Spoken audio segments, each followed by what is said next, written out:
How's it going, guys? Welcome to Audio Addiction. We have the American Hotel System. I said it right, guys. I can read. It's awesome. They can say their names and what they do in the band. Yeah, I'm Jacob. That's you. Yep. I'm Jacob. I sing and play guitar and sometimes play guitar. And I write the songs and, wear hats. Yes. I'm CT. I play guitar. I'm the general hype man, and occasionally I holler on the microphone and off the microphone. What type of holler? He's actually he actually jumps. That's his role. He's a part-time guitar player, full-time drummer. Yeah. I actually just hold the guitar as a prop. You just hold it out, and then they're like, "Wow, he's playing it. That's insane. Nothing's moving. Yeah, You just like T-pose, you're just frozen in time. That'd be awesome. Well, I hope that's not the case. I don't, if I go and see you guys at a show, I would feel very obligated to not point it out because I just wouldn't want people to just keep staring. It's CT, so it'd be very concerning. So hopefully that doesn't happen. Unless backtracking has become that great. None of us actually play. We just it's all hologram. You guys just get you guys are at home. We're not even there. You guys are just we're not even there. The future of touring, guys. Well, exactly. I'm very excited. You guys are on the front lines of that. But want to give a shout outs to Becky over at Big Picture Media. I've been working with her for I've lost track of the years now at this point. So Becky, major salutes as always. But I wanted to know, guys, I always am just a huge band nerd about most things, but music I would say I'm pretty nerdy about. But wanted to know about how the American Hotel System, how you guys kind of came together, started the band. What is the anthology story of the band? Feel free to spare no expense. I don't have a life, so you can take up as much time as you like. All right. Well, CT wasn't there, so I wasn't there. I'm gonna sit it out, He just leaves and comes back. So there's three other people in the band besides CT and myself. There's Jake Lamont, who plays bass, Haley Petty on drums, and Samuel Overman, who plays guitar and strings and cello, violin, viola, all that kind of stuff. And he sings too, because why not? And he has relative pitch, so he also is our tuner when we need a tuner. So, wow, man of many hats. Oh boy, he's brilliant. The four of us went to college together. We were music majors. Very sick. So we played together all throughout. Actually, Haley and I were in a trio in high school. We've been playing together for 11, 12 years now. And then we went to college together and studied music. And we weren't a band until our last semester of college. Wow. Which is really crazy for a lot of college bands. Yes. I was leading a small group on campus. We were planning a end of the semester finals week stress relief kind of last hurrah thing. Sure, yeah. A big part of my story is pride, arrogance, and burning a lot of bridges and great relationships that I destroyed over dumb, petty, immature things. My identity was caught up in politics and being right all of the time. And I hurt a lot of people. So I wanted to give back to the community. Before I left, I wanted to, leave on a positive note. So we put together this whole event, venue thing on campus with a story hour and some other stress relief stuff. If you're familiar with The Moth on NPR, it was a Moth style story hour. Interesting. I was super into that. And then we played this concert. There were a few on-campus bands that I was a really big fan of that I actually produced. That was my role, was kind of behind the scenes. I ran a recording studio on campus. I was building a studio at my house. And that was my plan, was just to, be a recording guy and mix and all that kind of stuff. And produce people, be on the creative side behind the scenes. And turns out I'm a songwriter. So I was writing songs, and I was like, hey, I'll just I'll record these songs as a portfolio, you know. And I said, well, why don't we put a band together of all the seniors to have some fun and, you know, play a show of the songs we want to play, some of our favorite songs. We needed a name. And being music majors, being that we were on the road together in college, in different ensembles and whatnot, you know, inside jokes happen all the time. Close friends. Yeah, 4 years of that. There's a lot of inside jokes to be made, including funny band names. Oh no, I know where this is going. Now, like we went to college like almost 10 years ago. That was like the era of like Two Door Cinema Club, Tokyo Police Club, you know. Yeah. Those types of indie rock, you know, indie pop rock bands. Yeah. Vampire Weekend, Yeah. all that kind of stuff. You know, that was really popular on campus. And so we were like, oh, there's just some really funny band names. Why don't we, you know, so it became a joke every time someone said something funny. Oh, band name, you know. So we had a running list. And one day we were on a road trip and it was late. We'd been on the road for like 8 hours. It was like 1 o'clock in the morning, you know. We're driving home and coming up with silly band names. And I look out the window and I saw a billboard for like Holiday Inn or Comfort Inn or some hotel chain. And I said, hey, what about the American Hotel? And my friend Ethan, who actually played with us for a little bit, he played keys.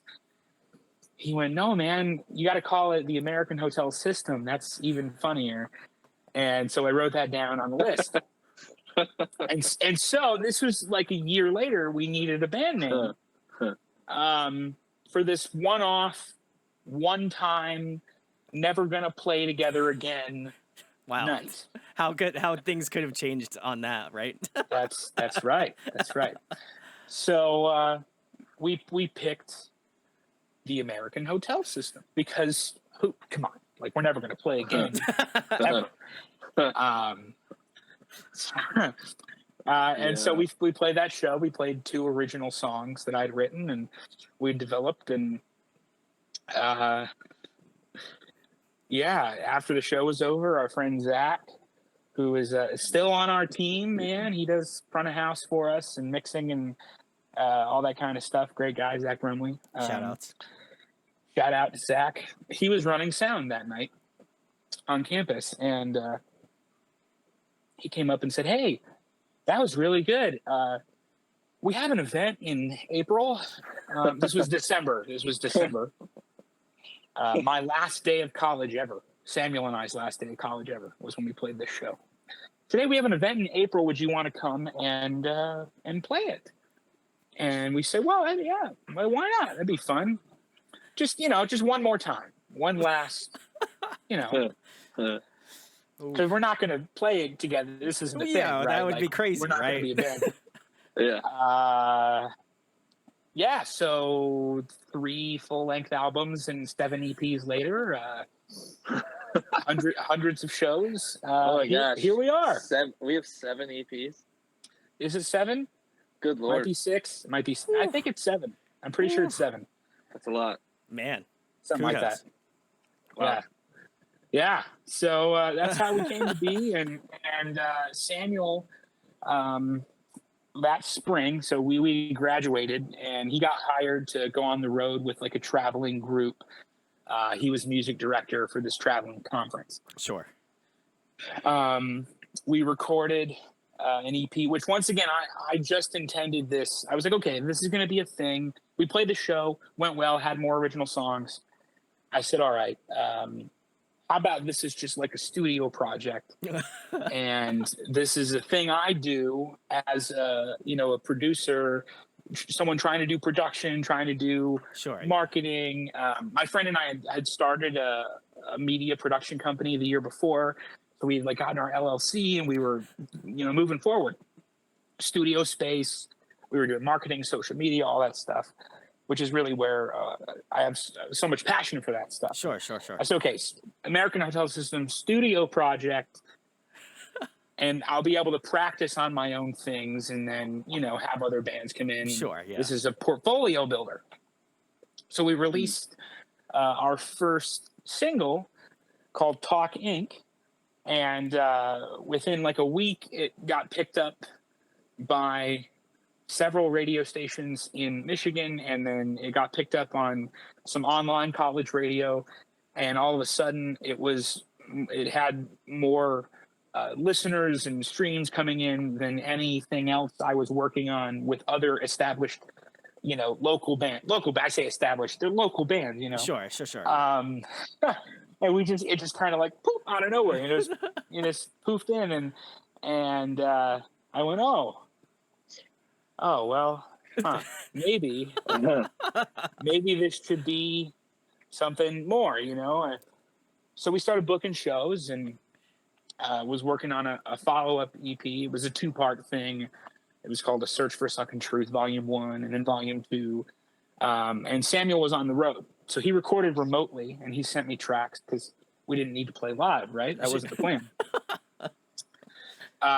Well, we needed a guitar player live. I can play, but I can't play lead, and sing and all that stuff. Sure, right? Yeah. Well, my career has been in coffee, in the specialty coffee industry, which I realize now, saying I'm a music major. If the shoe fits, if the hat fits, you wear. If the fedora fits, yes. Yeah. No, so that's been my actual career. I went after I was done with college. I went to the American Barista and Coffee Institute, and I helped open cafes and all that kind of stuff. So that's when I say coffee industry, that's a huge passion of mine. Wow. So I was helping this shop open up locally, and I also did video. I do video production. That's my full-time job that pays my bills, is video production. So I was shooting a wedding. And as a family, it was my wife's friend, her wedding, and they catered in an espresso bar. Well, CT worked for this company because his career was also in specialty coffee. Yep. And so I went up. I'm the nerd, I walk up and I'm like, oh man, is that a La Marzocco GS3? That's so cool. And who knows what that is, right? I know, yeah. Exactly. It's a type of espresso machine. And he CT looked at me and he was, by the way, I think, which Assassin's Creed came out? Oh yeah. That was when it was the day after Assassin's Creed Odyssey came out. Yeah, Sick. That's right. And so this wedding was in the evening. Yeah. And so December 30. I had been awake for 28 hours or something like that. It was stupid. Respect, yeah. And I'm I showed up to this thing and I'm gone, dead. Just he was so dead. Gone. Yeah. And nothing there. Yeah. I mean, I don't know. I mean, that's got to be a good first impression, but well, yeah. So he was totally dead, and he looked really cool. That's fair. He's a fashion guy. Yeah. And he's covered in tattoos, right? He's got style. I mean, look at his arms. His arms are it's amazing. Yeah, he's got style. Yeah. And I was like, this guy's way too cool for me. And I thought he said to me, he went, okay, what shop do you work at? Because nobody knows what a GS3 is. I said, well, I actually, we were opening up in 5 days. And somebody quit during training. I said, I said, we need somebody. He went, give me a job. And I said, you should apply for real though. We actually had somebody quit last night. We need somebody for launch. And so he got hired. And I think he worked your first shift with me, right? Yep. Yeah. And I thought, once again, he came in, I was like, oh man, I don't know how. Yeah, he was so nervous. This guy is he's tall. I'm not. I'm short, and I'm a nerd. I don't know. Yeah, I wear bow ties and suspenders. Nice. Yeah. And then he opened his mouth, and I went, oh yeah. So okay, so we're the same. Yeah, I mean, I think the first first thing out of my mouth was some like sarcastic, stupid comment. Yeah. And it was just like, I mean, I don't know. It was something stupid. It was like, a Harry Potter reference. Yeah, wasn't it? I think it was like oh dear, we are in trouble. Yeah. Filter, whatever. Yeah. I don't remember what happened. I think someone. It was like I don't know. Somebody put a caffeinated shot into a drink that was supposed to be decaf. It was something like that, you know. And I went, hey, that's it. Yeah. And I mean, I use Harry Potter quotes in everyday life. Respect, yeah. Forever. Do you have one on your body? Do you have always? Is that as a tattoo? I have two tattoos. Oh, I have. So I don't know if you can see it, but I have always. Yes, right I see there. it. Yep. Yeah. And then I have "I Must Not Tell Lies" in white ink.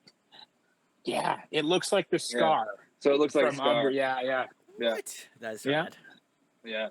So that's how we met. Okay. That's not how we joined the band, though. We found out that we were both musicians.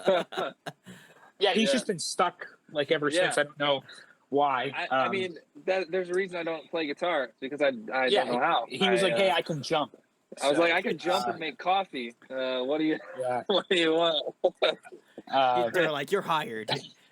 So we had some shows. We had some shows. And I said, "Hey, you know, we need somebody to play guitar just as a fill-in. Our guitar player's on the road; he's not here." And he went, "Yeah, sure." And so we played some more, and booked some more, and played some more, and booked some more, and like 8 months. And he recorded a whole EP with us, and like 8 months later, we're planning our record release show for a full length, like a 16-track full length album. And I remember we're sitting at practice one night, and he was like, "So, I'm in the band, right?" Like, yeah. Is this? I'm in this. I think now. I'm like, yeah, I think so. Yeah, I like how that's what the consensus was. Yeah. And yes, Samuel came back, and now there's 2 guitar players, and yeah, man. That's awesome. Well, I love how it all ended. It all started with just like, man, this is going to be a great bit that totally will not turn into a musical project. And then you're like, we're definitely not going to tour. This is for sure going to be a studio project that I'm just going to keep at my house and just do. And then you're like, oh, I guess, well, you know, I need to write music for my portfolio. So, like, you know, we might as well just make like 8 EPs, you know, 20 full lengths, live DVD, you know, like all this stuff.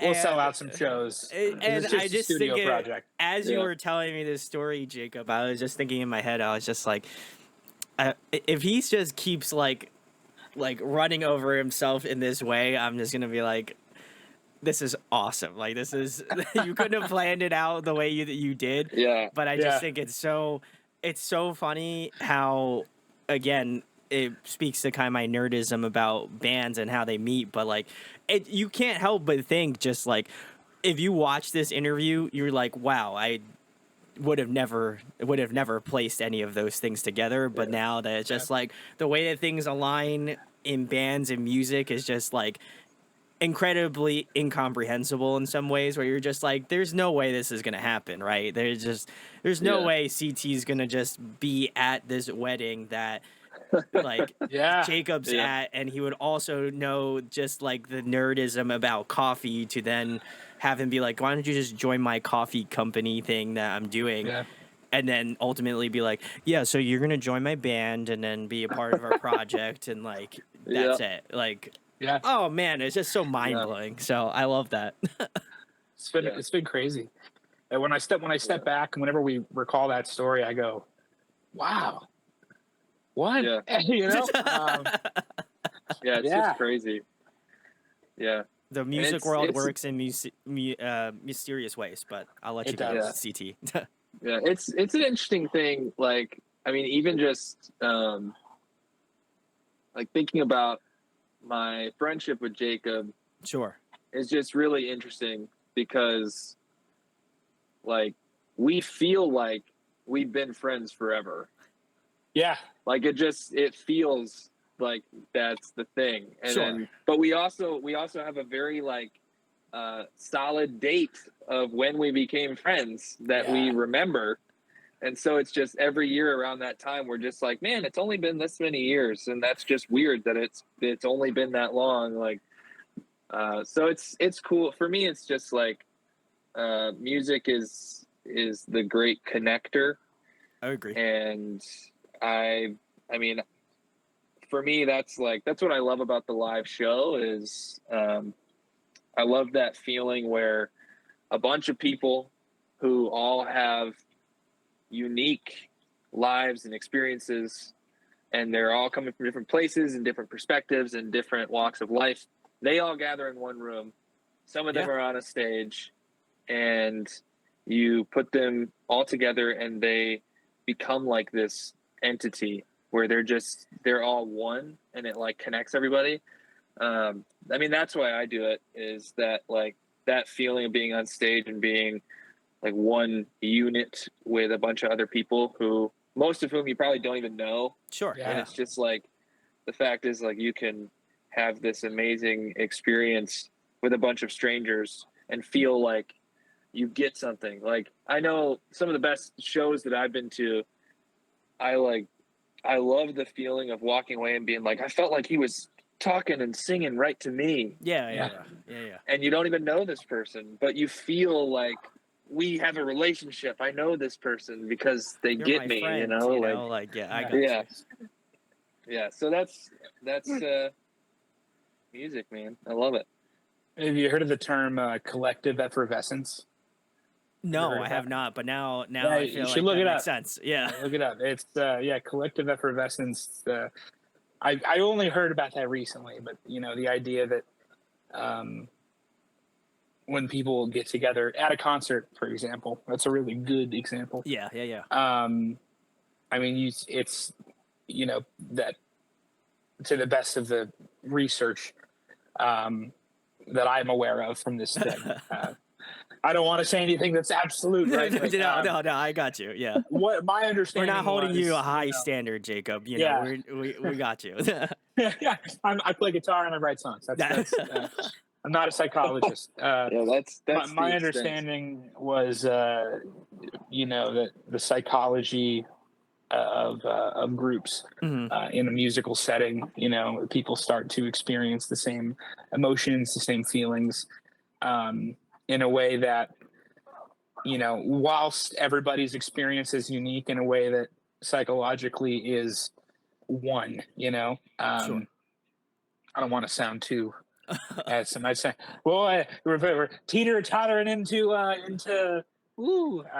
I don't know what that was. You know what I'm talking about, I though? knew what you meant. Yeah.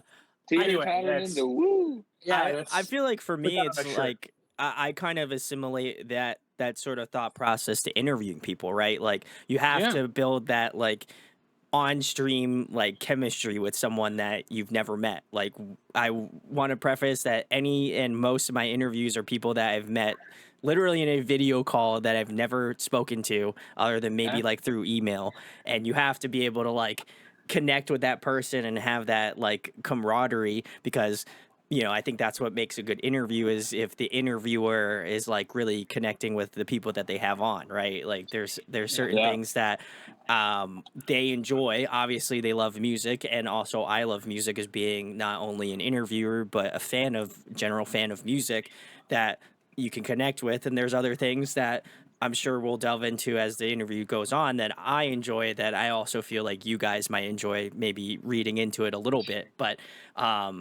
I do feel like it's that again, that collective effervescence thing where you have to be able to like, I imagine very similarly to an artist on stage, you have to have or exude that sort of energy, like that positive energy, because then they're like, oh, well, this guy's like really like opening up or really doing this thing. So like, let me try to reciprocate that energy. And, you know, hopefully it goes off well, you know. That's what I think makes great interviews, you know. I mean, I 110% agree. I think that the through line, going back to coffee, I think there's a through line from coffee music, Oh, yeah. creative stuff, right? Because all of those things are craft, Yes. right? Agreed. It's Yeah. not just a hard science. It's not just hard art. It's not, not just theory. It's practice. It's craft. And I think there's, it was actually something that we always said, at the shop we worked at was, if it's 6:30 in the morning and the first person through the door is the first person you've seen that day, there's a very high likelihood that you're the first person they've seen Sure, that day yeah. as well. um, and I mean, what a opportunity to set the rest of their day up Sure, absolutely, to yeah. be positive, right? And I think I see the shows we do as almost the inverse of, it's the end of the day, whatever junk has gone on. I always feel this way on stage, right? Whatever stress, anxiety, Sure. things that have happened that week or that day. Once we're there at the show and it starts and the music starts playing, whoever's on stage, it's a way to kind of wash that all away and, Sure. Have some positivity if your day has been negative, and share some hope and community together. I think that's the beauty of it. Yeah, and I appreciate that you guys are trying to have that sort of like positive mental attitude. Like I'm very similar to that, where I would imagine people watch my videos at every hour of any day because it's YouTube, and that's what people do. If you're like me, you leave your TV on and the YouTube just continues to run as you fall asleep, autoplay. and then you wake up at 6 a.m. and you're like, "How did I get onto this video? That's crazy." So, shout out to YouTube for keeping that like white noise in my ear, and I'll wake up one night and be like, wow, I didn't know this, like I knew this fact that I didn't know before, but somehow magically like injected into my brain. So all your recommended videos are messed up now algorithmically. I saw my a meme algorithm that was like it's gonna be so messed up. it was like I look up how to fix the lock on a door or whatever, and it's like my YouTube algorithm, what's up, lock tubers? That's how it feels, right? I hope someone uses that as their intro now. They need to. I think that's a must now. That's if you somehow find this niche interview and you're a lock tuber, I feel like you have to do that now. You're obligated to. I don't even know who wrote it, but it needs to. It was up there. It was in the subconscious of Jacob. So I feel like as kind of getting that marketing thing going, I feel like he's got it. So. Yeah. Hopefully he'll give me a good intro to say now in my videos, so then I can go forward and just make up some like weird, obscure reference in my interview now. So we'll see what happens. But I love how you guys explained the naming convention, because that was the first thing. Like when Becky sent me the email, I was like, what is with this name? Like, yeah. I don't think somebody would actively choose to pick that name. I don't think unless they are like, okay, here's our band names. We're going to put them in a hat and we're going to swish them around. Yeah. And then whatever the first one we pull out is going to be the band name that we have.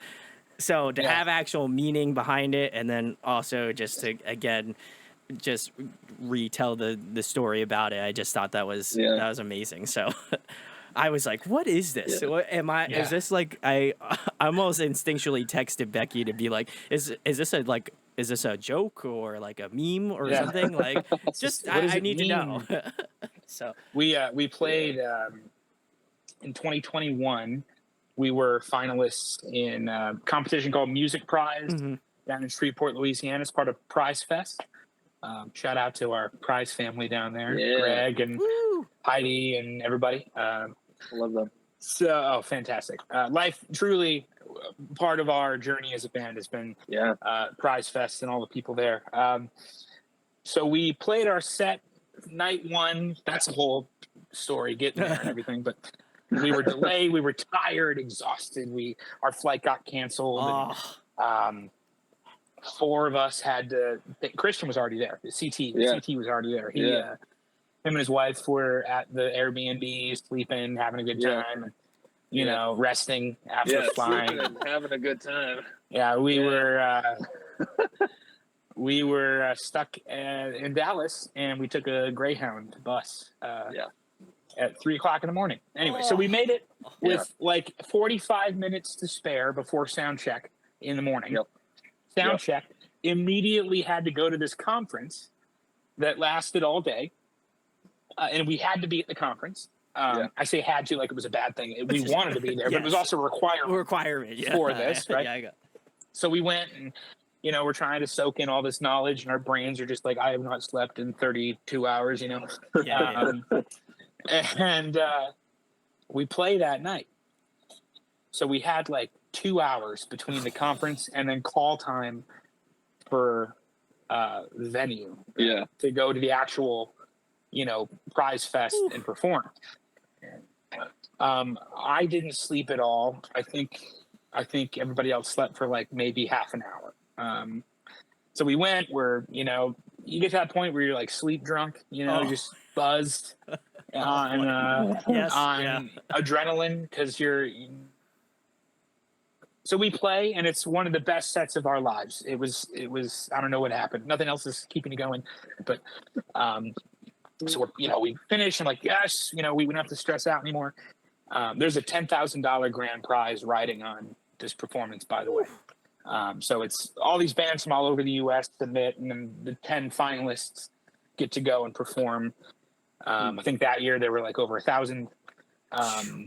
And so we were in the top 10. It was like top 50, top 30, top 10. And we were like, whoa, hey, all right, this is crazy. So we perform. Get off stage. They have a trailer there for all the bands. We're going. I'm eating like a croissant, and I'm just like, I'm so tired. And I walk out, and one of the mentor/judges is there waiting outside of the trailer for me. And she was like, so I have a question. And I said, yeah, what's up? And she said, the name, is it like political commentary or something? And I said, well, I gave her a very abbreviated version of the story. Sure, yeah. That I just told you. I said, but, you can assign meaning to it if you want. Which is funny. That's the first thing she asked. I mean, that's what makes a great band name. I mean, I think what I love about our band name is I tell people about the band all the time. Sure, yeah. So I experience a lot of different reactions. Sure, yeah. I can imagine. I mean, some people laugh.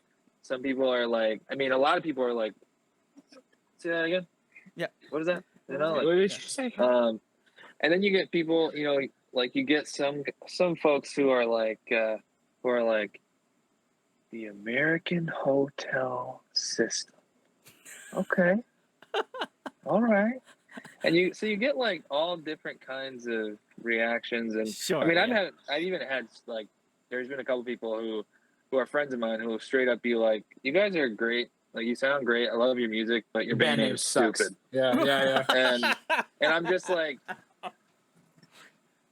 but I had nothing to do with it, so it's fine. You take no responsibility for it. I got you. Yeah, so it's really fun because you get all these different reactions. But at the end of the day, I'm like, hey, there is a successful band out there named Butthole Surfers. Yeah. So, yep. This is the second time they've been mentioned on my show. Really? Yes. Yeah, someone else mentioned them. So this is Haley and I are really that stupid. Yeah. Haley and I are huge fans of Switchfoot, and 2 years ago, through a weird set of circumstances, sure, yeah, Haley was able to get on a Zoom call with them to like hang out, and yeah, so the two of us got to Zoom with them, and once again, so sick, like our favorite band ever. And so we're everybody got to, there was a group of people, there was like 5 or 6 of us who were all part of the Zoom call. We all got to ask them a question and just ask about stuff. And Haley said, "No, like, what do I ask? Like, what do you do? You know, like, Sure. Yeah. you don't want to screw it up. You don't want to be like, I It's your love you. moment. You know, Yeah, it's your moment. I got you. Yeah. you want to ask something insightful, not just like, You what's know- your favorite book? You know, So much. yeah. And so she asked him, you know, like she said, you know, we're in a band, and some of our favorite moments have actually been off stage. What are some of your favorite offstage moments in your 25 years as a band? Sure. Yeah. Fantastic question, right? Yeah. Like, just such a good question. Synced it. Yeah. Great. And they gave beautiful, of course, heartfelt answers like they would. But they said, well, hey, well, it's the name of your band. Oh no! Oh no! And we no. said, we went, oh, the American hotel system. And they both went, John and Sam were up front, and they went, what was that? And we went, the American hotel system. And they went, whoa, that's a really interesting name. That's, you know, I bet the Hoobastank guys would have taken that over Hoobastank, right? And so every time I think about it, I go, all right, you know what? That's true. Yeah. They Hoobastank. So they have a worse. very interesting name. Yeah, as well. So. Yeah. I feel like there should just be a tour with the bands with the most interesting names should just tour together. Like, Absolutely. I think it's an obligation. So Hoobastank, I know you watch my show, so I appreciate it. Shout outs. You know, if you want to do a show with the American hotel system, like, I feel like you should. Yeah. That, you know, absolutely. now you're a legal obligation to do it, you know, so. I'm not serving Have you, to. but this might be, you know. Yep. There you go. You got it, Jacob. I know you look very stressed out because I Fun. asked that. No, but it's all good. No, it's good. We actually, this is a great segue to talk about the new project. Oh, yeah, there we go. We so like I said, favorite band. Fun fact about our new project when it comes out. There's an acoustic guitar on this record that was John Foreman's. And so our producer Jake Rye, friends with those guys, toured with them, and we were going to record this record, and he knows I'm a huge fan, hugely inspired by them, and I was saying, hey, what acoustic do I bring? Like, I have a Taylor, but I don't know if it'll be good to record with. And Samuel is also, this is one more thing to add to his laundry list. He's a luthier as well, so he builds guitars. Yeah. Get up. What else is? I mean, what else can we add to this list? I mean, he's practically generated by God. You know, like he's like, you get all of this. Cool. So he's also a guitar tech. So I said, well, hey, Samuel has a really nice acoustic that he made himself. It sounds so good. And Jake went, no. Don't bring an acoustic. I have the one you want to play. Trust me, I have it. I said, okay. I don't know what that means, but all right. And I show up and we go to track. And he hands me this guitar, and it's beautiful. It's a Ziegenfuss. It's a bespoke guitar company out of Michigan that no longer exists, and they're handmade for these big artists. And I went, whoa, this is beautiful. Like this, I mean, you touch it, and you're like, this is the nicest acoustic I've ever played. Yeah, you're like, I don't want to move. I can't breathe. Yeah, I got you. Don't move. Don't even breathe. Like it's the guy with Atlantis. Don't move. Don't even breathe. What's wrong with this? Nitroglycerin. That's what it felt like. And he hands it to me, and I'm strumming. I'm like, wow, this just sounds so good. He's like, yeah, guess what? I said, what? He's like, that was John Foreman's guitar. And I was like, what? Now, my reaction, you probably couldn't tell my reaction because that was the day that I was sick on the couch. I couldn't tell your reaction. Yeah, I got sick the second day of training.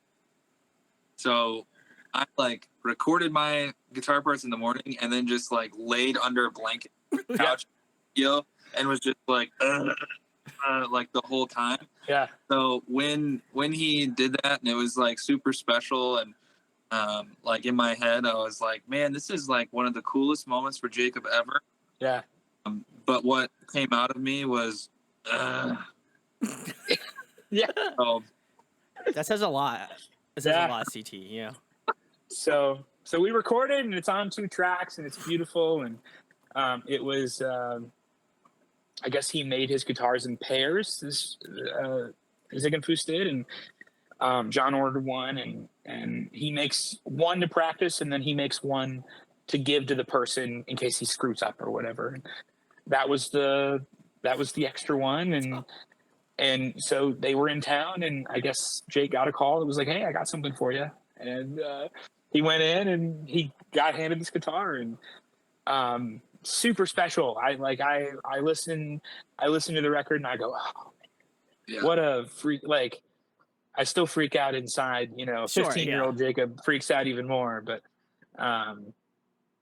yeah, so that song's not out yet. Both the songs that's on. But Tripping came out today, actually. Yeah. Which is, today's the day. Yeah. I don't know, when did these go live? When did these episodes go live? This is going out on the 28th, so it'll be the 28th. All right, 28th, so a little bit. By now it's been out for a few weeks. Now. Yeah. 2 weeks. It's out now. Links below. Yeah, that's one that I feel like has grown. I presented to the band a few years ago, and I was like, I don't know, what do you think? And CT, you kind of, I feel like you drove the sonics of that one a little bit. Yeah, I feel like I do this a lot, but so a lot of times Jacob will give me a song, and a lot of times he'll bring a song and he'll essentially say, I'm not sure about it, but I want it to be good. Like, sure. Okay. Because no matter what lyrics he writes, he always puts so much of himself and so much heart. Like, there's a lot that he puts into the lyrics. So sure, even that, like, sonically or chord wise or whatever, that he's like, I don't know about this song. There's like this like yearning to want to do it. And so I feel very like very honored that I get to like be the guy that he comes to me, he's like, hey, I'm not sure about this, but I want it. This is kind of what I'm thinking. I'm feeling like this. Here's some inspiration of what I'm thinking to. Good night, wife. Love you. Hi, Chloe. Hello. That's my lovely. She's going to bed like a sane person. So we'll sleep when we're dead. But yeah, it's really cool. It's a cool thing that Jacob does. And I remember when he showed me this song, I think the first thing we did was you came to me and you were like, I don't know how to like end it lyrically. Oh yeah. Yeah, that's right. So that was the first thing that I remember working on this song. Was we were playing around with words that rhyme with fire, and like the idea of fire, and implying fire without using the word fire, and like sure, yeah, all these the fire desire thing is like sure. overdone, right? Yeah, I got you. So, like, yeah, trying to get this point across that he obviously, this track is really really personal for him, and so trying to figure our way through that, and we actually landed on using the word pyre, which I will take full credit for, that one word. That's yeah. You're like, dude, what about pyre? And I went, pyre. Like, his mind, is great. Let the flames burn high. I'm still not gonna say fire. Yeah. It was really cool, and but then after that, it was like I remember when Jacob was like, "Hey, I kind of want to go for like an '80s vibe." Ooh, and I was like, "Okay, that's me. That's my bread and butter. I got what I can do. Great, I love it." And he's like, you know, chugging along on the song, and I'm like, oh, we can get like the groove on the drums here, like it'll be like, you know, really good, and the bass is gonna drive, you know, it's gonna be good, and we're gonna do it, and you know, and I was like, there's got to be soaring guitars and you know all this stuff. I'm a big tapping guy because I am not that good at guitar, but it sounds like you are. So, that's actually accurate. That's fair. As a guitar player Yeah. myself, I can also Yeah. agree with that. Yeah. so Valid statement. I had played around with a part on the, it's in the beginning of the song, and it's kind of underlying the whole song. It sounds like a synth, but I did it with a guitar, and I played around with that idea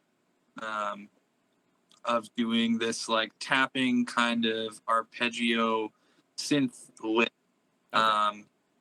And that kind of, for me, like created the whole mood of the song. Yeah, for sure. Like it almost was like, you know, when people do the loop pads where they just like hit an A and it just loops an A for however long they want to play. That was kind of how it felt, and it, you know, opened this up, and I kind of got to explore some, I mean, musically my background, hardcore, punk, rock, like very heavy and raw stuff. Sure. Yeah. Even though I have a huge heart for the 80s music and for like Prince and Tears for Fears and Duran Duran, like all these, that's the stuff I was raised on. And so I kind of like, it was really cool for me to dive into all this stuff that really like fed into me as a kid and the stuff I was raised on. And so, you know, as we got more to the chorus of the song and really trying to drive these things home, I just wanted it to soar, and I wanted it to be big and spacious. And so that was a lot of stuff that I hadn't really done ever. Okay. Yeah, it's true. I mean, we did a lot of layering on recordings and stuff, but yeah, a lot of my stuff was like, I'm gonna attack these strings really hard. We're gonna get some cool sounds, and we're gonna get some cool riffs, and it's gonna be great. But this one I really like, especially the chorus riff. It's just like a nice high soaring piece. I really like. It was really important to me that it was right, and that it was this very hopeful, just a hope-filled thing that made you feel kind of like was making you inspired and driving on. And that was kind of like, that's what it makes me feel like when I play it, is like, this feels like, you know, the inspiring 80s movie, you know, the soundtrack. Yeah. I gotcha. the like freeze frame credits or whatever. like big is happening, and the characters are living, and they're growing, and it's amazing. And so that was kind of what I wanted to do with it. And then of course you throw in everybody else. And one of the coolest things that, at least for me, one of the coolest things about this song is when we were playing it as a band and I was, you know, doing this little tappy thing, you know, Samuel comes in and he just does this little yeah.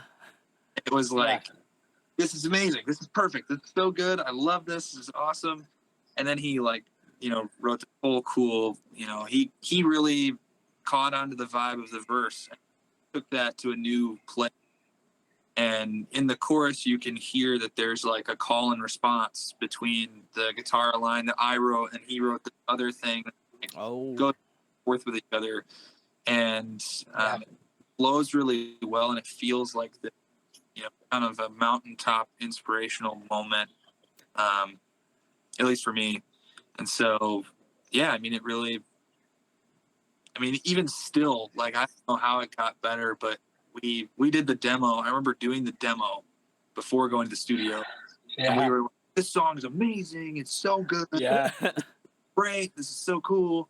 And then we got to the studio and we started recording. I mean, we recorded probably, I think we just recorded the drums or something. We weren't even that. Day one. Yeah, we did the drums day one. think we got the drum track done, and we were like, this song's gonna be way better than we thought it was. Like this. Yeah.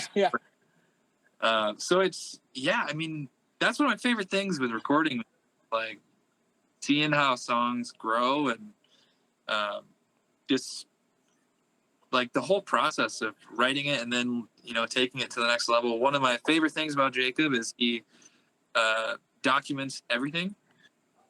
And so like he will randomly pull out lyrics, like a first draft of the lyric thing from 8 years ago. Yeah.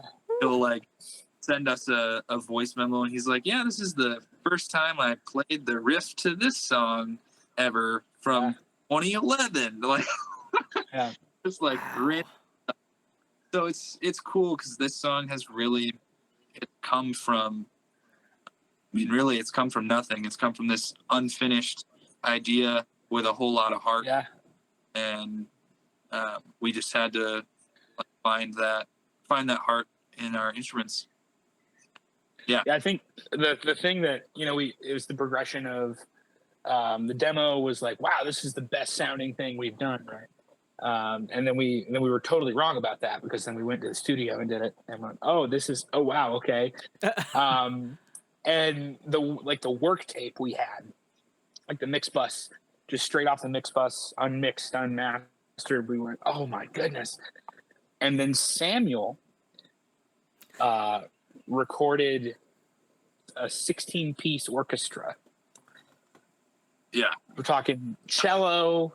He borrowed my sister-in-law's cello. Thank you, Emily. Cello, violin, viola, first and second violin, first and second viola.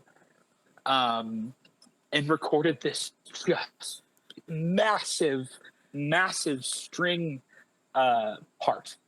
And arranged the whole thing. And I mean, it took him like 2 months to do the whole thing, and, I would imagine. And he sent it over, blood, sweat, and tears, and he sent it over, and we sent it to Jake, and we got it back with those strings, and I cried the first time I heard it. Sure, yeah. Wow, okay, this is crazy. I really like that sound. The rock guitar with the string thing. Yeah. It has kind of a 90s, early 2000s vibe that is near and dear to my heart. So sure, yeah. Yeah, I was really happy to be able to incorporate that. And, the whole song to me feels like a journey. CT's kind of tappy thing at the beginning. It's a little moody, a little dark. Tappy. It's give me a little taparoo. We're just gonna quote Adam Sandler. I love it. This is great. So that part feels to me. The first time I heard it, I went, that's exactly the vibe I'm going for. That I feel in my heart. I'm writing these lyrics. And, the whole song was born out of a mental breakdown that I had. Started therapy. I kind of put off my mental health for years, my whole adult life, Sure, yeah. And it came to a head after the pandemic, just kind of bombarded every day with discouragement and despair. And breaking point. We all have them, and I found mine. And my wife said to me, "You absolutely need to go to therapy." And I went, oh, okay, I guess I'll try, whatever. Yeah. She was right. And it's been a journey, man. And so the whole song feels like a journey to me, where you're starting with this moody, dark, spaced out kind of guitar, reverb laden guitar thing. And by the end, it's just this kind of soaring release is what it feels like. And that's mirrors the journey, the emotional, mental journey I've been on. And I think that I've never articulated that to anybody in the band exactly that way, but I think we all were able to be on the same page and go, oh yeah, okay, we get it. CT got it right away, without me having to verbalize any of that. It was, oh yeah, okay, I got you. There's always this moment where I play a song, and actually it's happened two very large occasions where one of the songs I was like, I don't know, it's not very good. He said, do you have anything else? We were writing our first record. I said, yeah, I got one I wrote like 2 years ago, but I'm not in love with it like the other ones. So, you know, not married to it. Yeah. But I said, yeah, like I am the other songs. And he said, well, we'll play it. So I played it. And it was a song called The Feeling. And he said, okay, I'm going to marry that song for you. because we have to record it. And that was the first track off of our full length, and it's the first song we opened with when we opened for Bon Jovi last year. Just this kind of full circle thing, right? Like, and so it just happened again about 6 months ago with the title track from our upcoming record that is to be named, not publicly yet. And you proud of me, PT? You proud of me? The tease. Oh, that's Yeah, good. it's Jacob from a year ago wouldn't have done that. Yeah. I would have told people. It's Yeah, publicly, but the title is this. yeah. But this is a song that, like, it was once again super meaningful to me. Sure. Yeah. Wrote it short. Oh. And what? Oh no, you're good. Okay. Yeah, he's like, what are you saying? What are you saying? You saying the name? I can see his face. No, I'm not going to say it. I wrote it shortly after Tripping, around the same time. You kind of processing the same things, you know. But I didn't know if it was good for the band. I didn't know if it was right. I was like, I don't know. And I played it for him. Back in January, we were finishing up our demos. Okay, we were going to do a different song. I just want to be clear. We were going to do a different song. Oh wow. Yeah, and like literally, we were finishing guitar for the demos this night. Yeah, and I play it for him, and he went, "Okay, so set your face. We're going to do the same thing we did with The Feeling." And I said, "Okay." And so none of us were sure about it because we never played it together ever. The craziest thing about it, though, is it's the night we're recording demos. The demos have done tonight, and now the thing with The Feeling is we were all in the room. Yeah. When he showed it to us, and I was like, "Hey, I'm gonna marry that song for you. Let's do it. Here's a little thing I have." And then we were like, we're kind of doing it. We were like, "Yeah, this is gonna work." The night that we were recording demos, it was just me and Jacob. Yeah. And we had already passed the last time we were going to get together as a group before the studio. And so I was like, all right, I'm going to get the guitar out, and why don't you just play? And I'm going to play too. And so then I started like playing. And it was crazy. I immediately, without knowing anything, I immediately everything. sang the lead line of the song, and then played the verse of this. Like everything that I play on the final track is what I play when we're sitting there. Like the bass. I think you pulled out the bass and did like a rough bass take and bass guitar, and we did the thing. And, we did very, very rough Logic, whatever. Emphasis on very, very, very drum idea. And like we just did this whole song, and after we finished this really terrible demo, we just we sent a message to the rest of the band, and we said, "Hey, we've got this last. We're doing this song instead. We're doing this instead. It's great. Trust me." You guys really Rogue One that. Yeah. Yeah. But we all here's the thing. We all had never played it, right? And so everyone was like, I mean, it's a cool song, but I don't know if I feel it. You know? Yeah. And then we recorded it. And after I didn't have a bridge either. Like I had a melody, I didn't have lyrics. And so we did the demo, and I sent the demo over with no bridge to Jake. I said, "Hey, don't worry, there's going to be a bridge, just so you know." And so I took it, and I never do this. Like this is not how I write songs. Yeah. But I just took it and I looped that bridge part in my AirPods, and opened my notebook, and the first thing I wrote, we're talking like 2 minutes. That's the bridge of the song. Yeah. It just kind of all came out. It was one of those moments where I went, yes, like this is good. This is the time for this to happen. The stream of conscious was flowing. Yeah, I got you. Yeah, and we did it, and it was this beautiful, creative moment. And after we sent it to Jake, and he texted me. I sent him all the demos. These songs that like years, right? Okay, years, literally years. We have spent pouring over and refining. 2 of them are re-records. Like that was years we've lived with these songs. And this song that like literally was written last week, I sent all these songs over, and I'm commenting, and Jake says, "Dude, this song," and it was that's unnamed. This unnamed song, he said, is really good. Oh no! And we went, oh, okay. Our manager too, our management team, like they heard the demos and they went, actually, this song is really, this might be a good one. We're like, oh, yeah, well, maybe. And then we heard the final one and we went, oh, wow. Yeah, and literally, the whole way, I'm just, trust me, this song is so good. Yeah. I promise, really good. It's a great song. CT pushed it over the finish line. That's really, I appreciate your dedication to wanting to just be like, being dead set and being like, no, we're doing this. I don't care if I'm going to die on this hill. I'm doing it, you know? Yeah. And we did it. Yeah. It is my favorite song. So. I would agree. When Jacob hopped on earlier, and then when, we were getting all set up, I told him that I listened to 3 of the American Hotel System songs. So I listened to Tripping, which is a new one. You guys can check the links below to go check it out. Please go show it some love.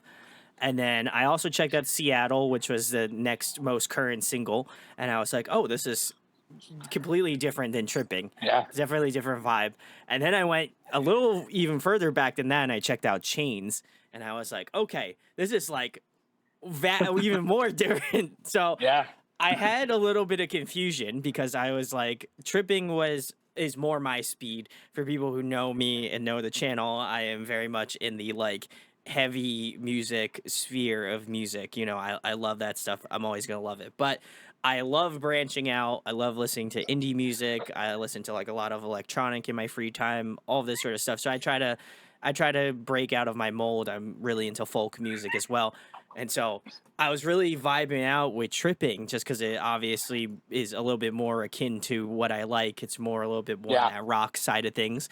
And I was like, this is really interesting. I really kudos to CT on the tapping part. I did legitimately think it was some sort of like synth or like maybe guitars with like some like heavy effect work on it. And so I was like, okay, this is very neat. I like this. And then listened to Seattle, and I was like, okay, this is a little bit more indie, a little almost folksy in some way. And I was just like, okay, this is cool. I like this. I can vibe out with this. And then it got to Chains, and I was like, this is way more folk like vibes, like 100%. And so I think it's cool. And I would highly implore everybody to check out their YouTube channel. I'll also leave that in the description as well. I think that is a great like kind of timeline in terms of what songs you guys have out, and obviously I imagine Tripping will get on there at some point. But I was like so enamored by the musical journey that you guys kind of have crafted, even though I was like going most current to back. And so I was like, this is quite the evolution. And so for me, I was very excited to kind of have something a little bit more, starting off with something I'm a little bit more familiar with, and then just kind of working my way through it a little bit. So definitely enjoyed Tripping the most. I feel like I probably am pretty biased on that one, but I also got to give a shout out to Seattle, because that one was also great, and something that I wasn't really like, I didn't really have like a lot of expectations going on, because I normally just try to listen to, a couple different songs that a band that I have on, just to do my research. And I was like, wow, this is cool. So I think it just makes me excited for newer material. For people who maybe haven't heard of the American Hotel System, do you have a song in mind that you would suggest first for them to listen to kind of give them an idea of your sound? I mean, what do you think, CT? Listen to Tripping. And then after Tripping, listen to Tripping. And you could listen to Tripping. That would be really good. Wait, there's a song called Tripping. Is that a good one? Yeah. That's also a good one that you should. Well, yeah, I mean, I'll still answer the question properly. Wait, so it's not Tripping. That's I mean, Tripping you should listen to. okay. Just making sure. Tripping's in there. I'll give you 3 songs. So Tripping is a great. It was how many times can we fit it in a sentence, right? And Tripping is also our new single. If you hadn't heard, Tripping out now in the description. Yeah. But I would also encourage you to listen to. Did I just hear a cat? Yeah, my cat's All right. I was like freaking out. I thought it was my cat, to be honest. Yeah. The people, if people want to see people, I know people in the comments are going to be like, "Oh, there's a cat! I didn't see it." Yeah. There he is. Oh, we love cats. His name's Pond. That little prick. Love it. If anybody's a Doctor Who fan, that's awesome. It's from Doctor Who. My cat Meatball will be somewhere around here. So. Oh, Meatball. Yeah, Meatball. What a great name for a cat. Well, so anyway, I'll give other. Tripping. So you also listen to. I mean, he's very adamant about Tripping, I think. Yeah. I mean, you check that out. I'd encourage people to listen to Seattle because it's new and it's current. Yeah. But to me, the I guess the holy grail of who we are as a band, is like, I mean, Jacob's probably going to argue with this because he has he has some love for like other songs, which I have love for all the songs, but kind of the holy grail, which is like, I have no idea what he's going to say right now. I love these, is the feeling, loyalty, and talking. Okay. No, that's so good. The reason I suggest those is we have some great songs that are slower and like a little bit more indie, or we have songs that are a little bit more ballady, and we also have some songs that are super folky and Americana, like all this, things that different influence, things like that. But I really think that the feeling, loyalty, and talking kind of sum up like who we are. There, you can hear the influences. You can hear there's like all these different things coming together between all of our band members and like creating this cool sound. I mean, just for an example, like, I've got like the 80s new wave and punk, and then, Jacob's favorite band, Switchfoot, and our drummer is like super into singer-songwriter stuff. And, Samuel, who does strings guitar, he's like a super classical guy, but he also loves Weezer. And like, Weezer and Evanescence. Yeah, those are the two. What? Our bassist is like, he's really into Need to Breathe, Jack Johnson. Like Foo Fighters. And Foo Fighters. Okay. We got like crazy different genres that influence all of us. And I really feel like the feeling, loyalty, and talking meld all of those together super duper well. Yeah. And I think that obviously, what's coming and what's out right now with Seattle and Tripping, they again like are kind of, leaning into the sound that we've created with all of these variables. Sure. Yeah. So those are kind of the songs for me that like, whenever somebody asks me like, hey, like if I tell them like, yeah, I'm in a band, they're like, oh, well, what song should I listen to? Sure. Yeah. I obviously, to plug, I'm like, hey, listen to the new song, but also these 3 songs are what. Yeah. So, so you can tell me why I'm wrong. Okay. No, I actually agree. I agree with you. I think so. Actually, those 3 songs are part of a 4-song live session that we did with our friends at Dogtown Studio in Grand Rapids. Shout out to Robbie and Tito. Love them. They're dude. I mean, it's those 3, and then a song called 21st. which is actually, if you're watching this video on the 28th, in 2 weeks, 21st is actually going to come out as a new single. Yeah, 2 or 3 weeks from now. As you're watching this video, if you're watching on release date. So we re-recorded 21st because it's one of our favorites. It's one that has grown with us. The first version of it was literally one microphone, 3 of us around one microphone with an acoustic guitar, a cajon, and a melodica. And I thought it was just this acoustic thing. And then CT did the thing where he's like, no, this is a rock song. And we recorded a version, and then we did like a little more cleaned up version, and it still wasn't there where we wanted it to be. And over the last 4 years since we released it, it's grown into this whole, like, the arrangement's different. And it's just a better song, and it's more representative of who you are. So I would add that. Yeah. I would say, I think Seattle, The Feeling, and 21st are some really great. That's a great picture of who we are. I'm tempted to add Fire into that because of the violin.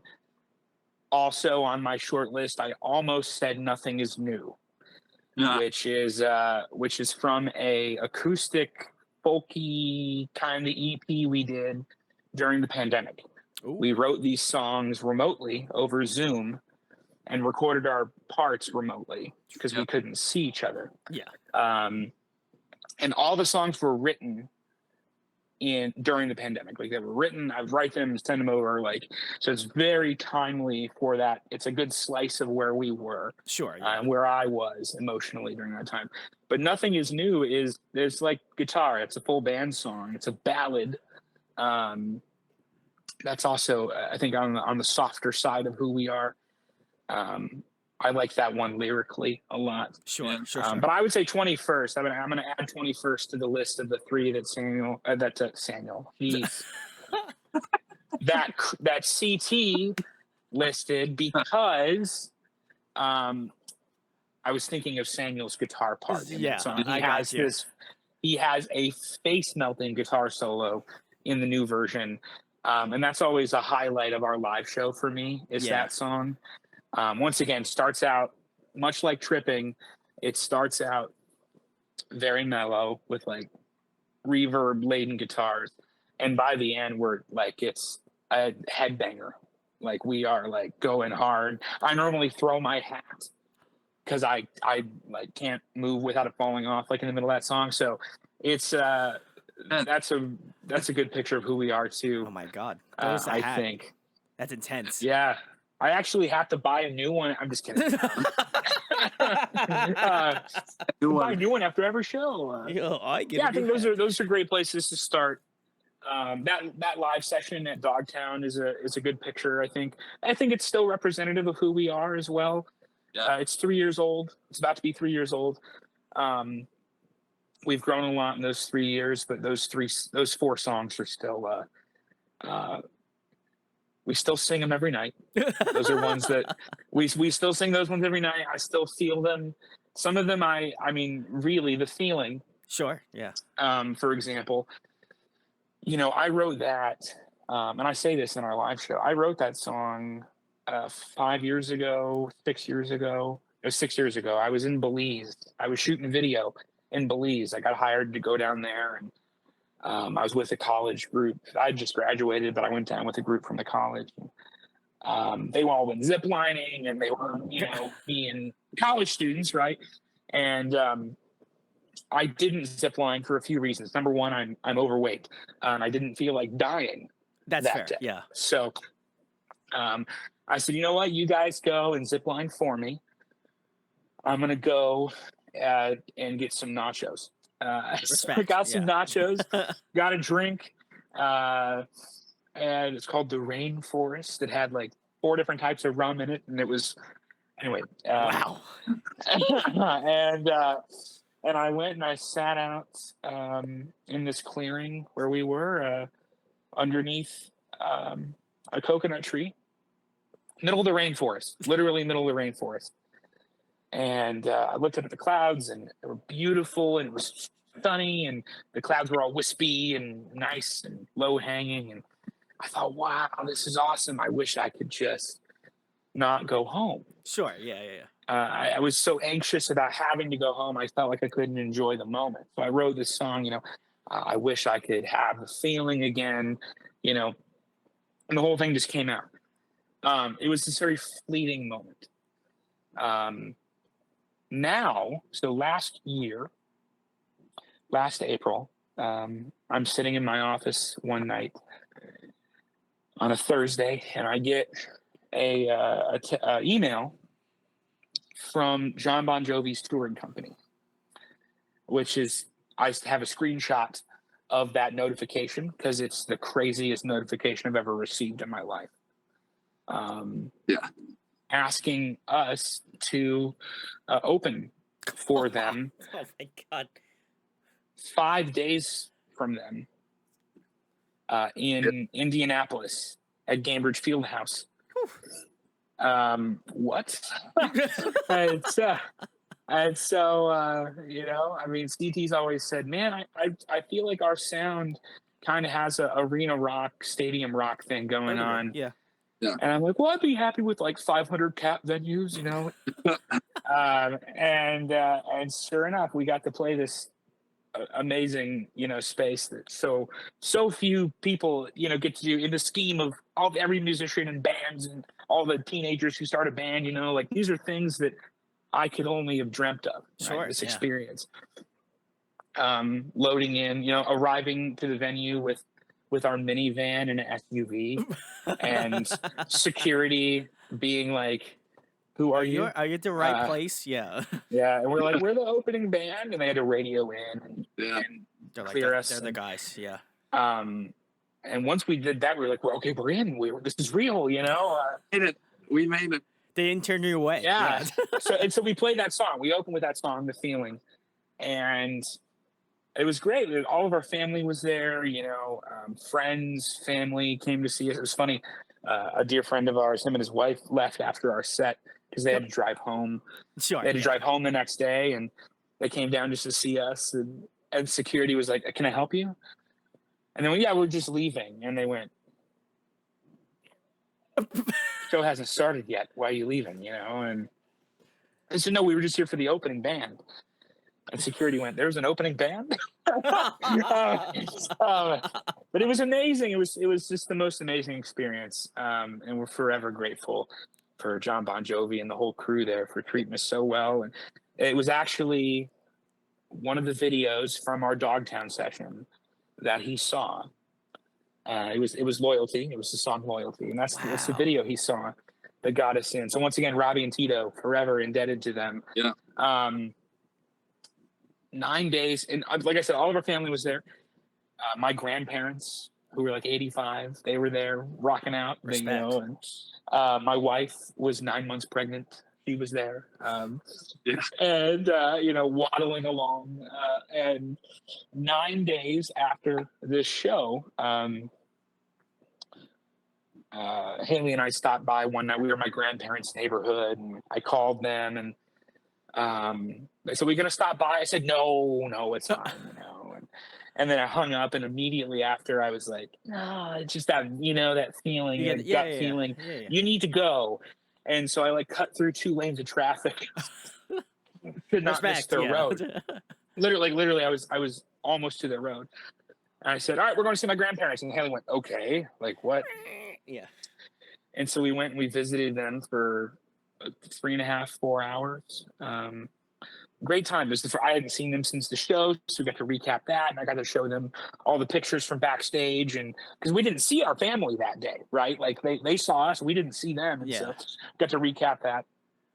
The next morning, I was at work, and I got a phone call from my mother that my grandparents were driving down the road, and my grandmother had an aneurysm and died, instantly. Whoa, one of the most important people one of the most important people in my life. I mean, she was like almost every show she was at, had her shirt, had her hat, and, Sure, yeah. had her little hand. We have our logo is a flag, so we have little hand flags printed. And she had one of those. She would wave up in the air, she was gone. Oh, wow, devastating. Okay. So we, have a visitation and family, and we're like, when's the baby going to be born? Like, we need to hold off. And so my aunt and uncle came, and we said goodbye to them. And this is 5 days after she died. I come home from dinner with my aunt and uncle. They're flying out. And I walk in the door, and my wife is in labor. And so I'm like, okay, it was like 11:30 at night, and we go to the hospital, and she gave birth to our son the next morning, 2 weeks to the day from the Bon Jovi show. Oh my God. And craziest 2 weeks of my life. Yeah. So when I say that, these songs that we've played for years, some of them have even more meaning now. The Feeling is one of them, because that song means way more to me Sure. today after that 2-week experience and everything that's happened since then, than it did. Can you guys hear that banging? That's funny. That's my son. He's hitting the door in there. Speaking of comedic timing on point, now. yeah. So I heard my name. I'm coming in. So those songs, some of them mean even more. So I'm really excited to see and eager to see how these songs that we're releasing now, Tripping, Seattle, and those that are to come, 5 years from now, what will they mean to me? How will they have evolved in meaning? And that's really what I think we all try to aim for when we're writing songs. Is we don't want to write songs that are fleeting. We want to write songs that we believe in 5 years from now, 10 years from now. We believe even more, that they come to mean more to us. And I think that's a good guiding light for us so far. It seems to have been a good principle so far. So we'll keep trucking on that way. Yeah, no, I think that, wow, what an insane story of like from the highest of highs to lows. Oh and yeah, again, crazy. oh my Like, God. talk about a roller coaster. Yes, right? literally. Yeah. Oh my God. But I think that I'll have to, when 21 comes, I'm gonna have to listen to that. I think for me, it's like, as someone who took a break recently, like I went to go see my sister and my parents, and got to see my niece, and then found out I'm going to be an uncle again. So then, that experience of knowing that, and then like a week or two later, like my grandmother passing away, and going through that experience, and feeling kind of like as someone that has been through my life, my entire life up until now, and being very supportive of my channel and what I do, and always asking questions about it. I can definitely, I feel like I'll probably resonate a lot more with that song, just because I know the meaning behind. Obviously meanings change and things happen, but I feel like that song is going to have a lot more staying power with me now, because I know this experience that you have gone through, Jacob, and I think it will resonate more with me. And I hope that if people have experienced those roller coasters in their life, that maybe this might be able to lead them to that sort of conclusion as well. But what an incredible story. And obviously, I feel like Jacob already mentioned it, as well as CT, but go also check out their newest song, Tripping. You can check in the description. So it's real good. Two thumbs up. I love it. So it's great. There's a song, actually, it's the last song on the record that comes out later this year, that I wrote 3 hours after she died. Oh, I didn't know what to do, and I was just devastated. Right, the world like continues on. Sure, what do I do? Right. So I drove to my favorite coffee shop, and actually CT texted me, and he's like, "Hey man, where are you?" I said, I'm at the Stray. It's the name of this coffee shop venue. Shout out to Chip and Karen and Hunter. Love that place. Shout outs. Huge supporters of us as a band. I sent him at the Stray, and he said, all right, well, I'll be there in 5. Like, he got off work to come and just sit with me and be with me. And we just sat there. Like, we didn't really talk. We just sat there, and he was with me. And I opened up my notes app on my computer and just started writing. And I knew when that song came out, I went, okay, we have to record this. Like, we have to do it. Yeah. For my own sake, in honor of her, but also how many people have gone through the same thing, that we can hopefully reach with this and go, oh, I'm not alone. That's right. Sure. Like, we have community, right? And that's the recurring theme that's come up many times tonight in this conversation, is community. And that's the driving force for us behind the band, behind everything we do. We're all from different walks of life.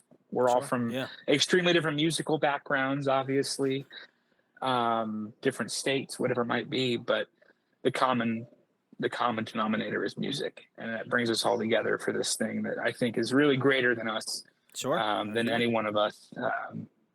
I think it's kind of what keeps me going, keeps me motivated. I think it's really beautiful. Yeah, I don't know if I'm cutting you off, CT. I saw you start talking, and then I jumped in, and I was like, am I gonna let him? I'll let you say what were you gonna say, CT? I was just gonna say I don't know if I've ever stated to you, Jacob, but I'm sure you saw how difficult it was for me to write anything for that song. Yeah. Yeah. That song, I was so pissed off because I just couldn't write anything. Sure. I was like, this isn't good enough. Like, this isn't good enough. It sucks. And and the other thing is, I'm the punk kid, uneducated, surrounded by, music majors. So there's also that aspect of it too, where I'm just like, I want this to be amazing, and it's not coming out amazing. And also I suck because I'm, all stuff. But it was, to make it, very philosophical, stuff like that. I, as a person, avoid pain. And it's something, I'm in a healthy place right now. So I know that pain is a part of life, and I have to, you have to deal with it. Yeah. You have to feel. You have a bunch of tattoos, so you know it's like. Yeah, but it's something that I if I don't have to feel it, I just don't. I avoid it. Try to find a way to not feel bad. And I think part of, at least in my own realization, I think part of what made this song so difficult for me is a lot of times I write from a place of joy and there's a positive that I write from, and it was really hard for me to write from a place of pain because I don't do that, and so it was so frustrating to me because I was trying to not write from a place of pain but still write something that was perfect for this song, because I loved his grandma and I wanted it to be good. It was it didn't come out right until I was like, all right, I gotta look at this from a place of hurt and pain and suffering. And even then I didn't feel good about what I did, because I was like, I hate this because this feels terrible. But I remember when I played the parts, and they just kind of came out after I accepted that I had to be in that play. Yeah. And I remember it coming out, and I know Jacob was just like, yeah, that's the part, man. That's perfect. Yeah. That's perfect. And I was like, whatever. I remember we were trying to record. You were like, there was one night we went to demo it, and you were like, I don't have anything. Yeah. So I'm going to go home. And I was like, what? You're like, I don't have anything, so I'm going to go home. And I, okay. Okay. Wow, what an But edgy punk CT. anyway. He's just like, So I'm not gonna do it. That was definitely one where I was literally at the point where I was like, I'm just not going to play in this song. yeah, you remember that? You were like, what if I don't play? Yeah. No, you're gonna play. I was like, what if I just, we don't need me. You're gonna play. You're gonna do it. Come on. Yeah. Oh man. Yeah. So yeah, lots of that's one that I'm really excited for. Yeah. I don't know how we're gonna be able to do it live. Oh, because I don't know if I'll be able to make it through. I don't know if I could watch it. I think I would just feel like I'd feel like passive guilt. I think I would. It's hopeful. It's just so you know, it's a hopeful song. Sure. Yeah. It's called "Not the End." Okay. Yeah. And you heard it here first. Premiere exclusive. So there is a positive vibe to it. It's it looks towards the light, right? Sure. In that pain, that's what I needed. So yeah, man. I want to say thank you for sharing a little bit of your story, losing your grandmother. I appreciate that, man. No problem. I think for me, it's like very similarly to being an artist. Like I feel like you want to be able to share your vulnerabilities with other people, right? Yeah. I think that's what makes you more approachable, more communal, and kind of circling back to your point about community. Like I very much believe that, like, I want to be able to support the people that I have on. I am a huge mental health advocate as well, and I know that Seattle was, a song that was, very much drenched in the wanting to, inspire that sort of mental health, and same with tripping as well, I imagine. But like, to me, that was kind of what struck me about the email that Becky sent to me originally, was just like how thoughtful everything was. And I went through all of the social media that you guys have. And, again, I'm going to plug right now. Go check out the American Hotel System down below. It's right there. Go follow them.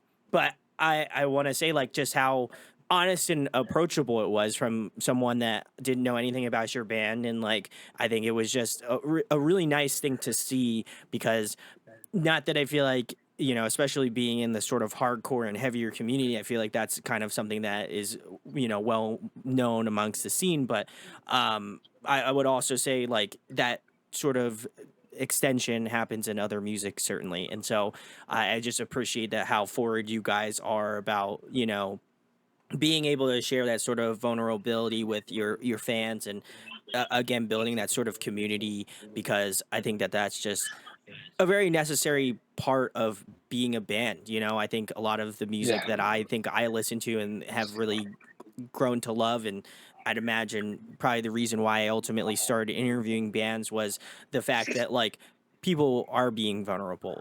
That's something that is just very tied to their nature of who they are and why they choose to make music, and music is very cathartic in that way. So I think that for you guys to be very cathartic online on the social media presence, but also I think as people in general, I think that really speaks to your guys' character as a collective. So I wanted to give you guys kudos for that, because I think it's great. And if you guys haven't checked out the American Hotel System, well, you've been watching this interview for a long time, so I hope by this point you go check them out. But thanks, man. The next question I have for you guys is keeping it more fun, lighthearted, because we got real serious, but we did. We got deep in the weeds. But I wanted to know, guys, if you could pick a song to cover, what would it be? Ooh, complete opposite. Yeah. I have one. I have it.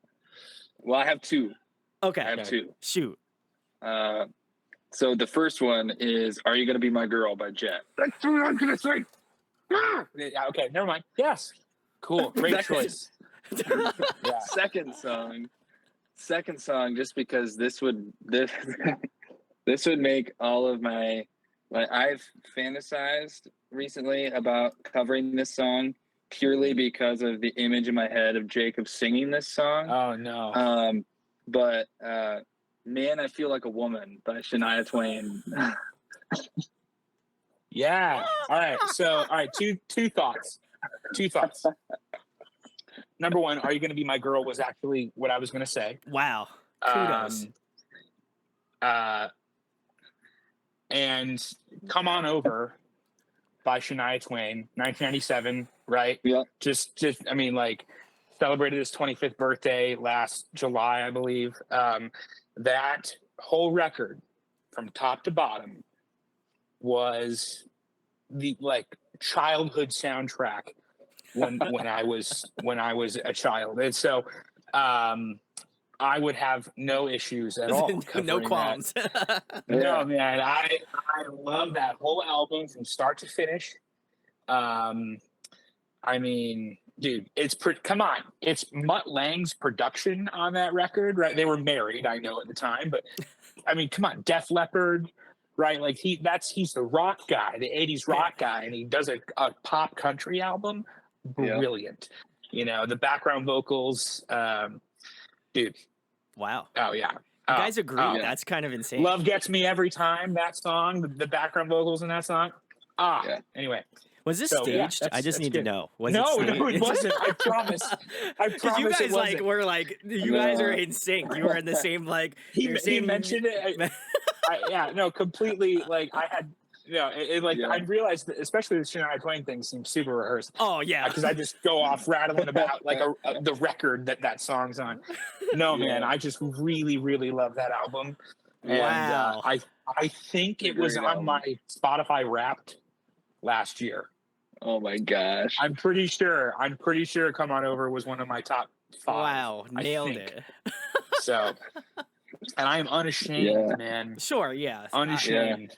Shania Twain, Garth Brooks, 90s country. Come on, man. Like, killer. I will say, as being a metalhead, I also love the Shania Twain stuff. I'm not by any stretch a country fan, but if you cannot tell me Shania Twain does not slap. I can guarantee you, absolutely incredible musicality. So, Shania Twain, I know you watch my show. Name a bad song on her 3 records. You're wrong.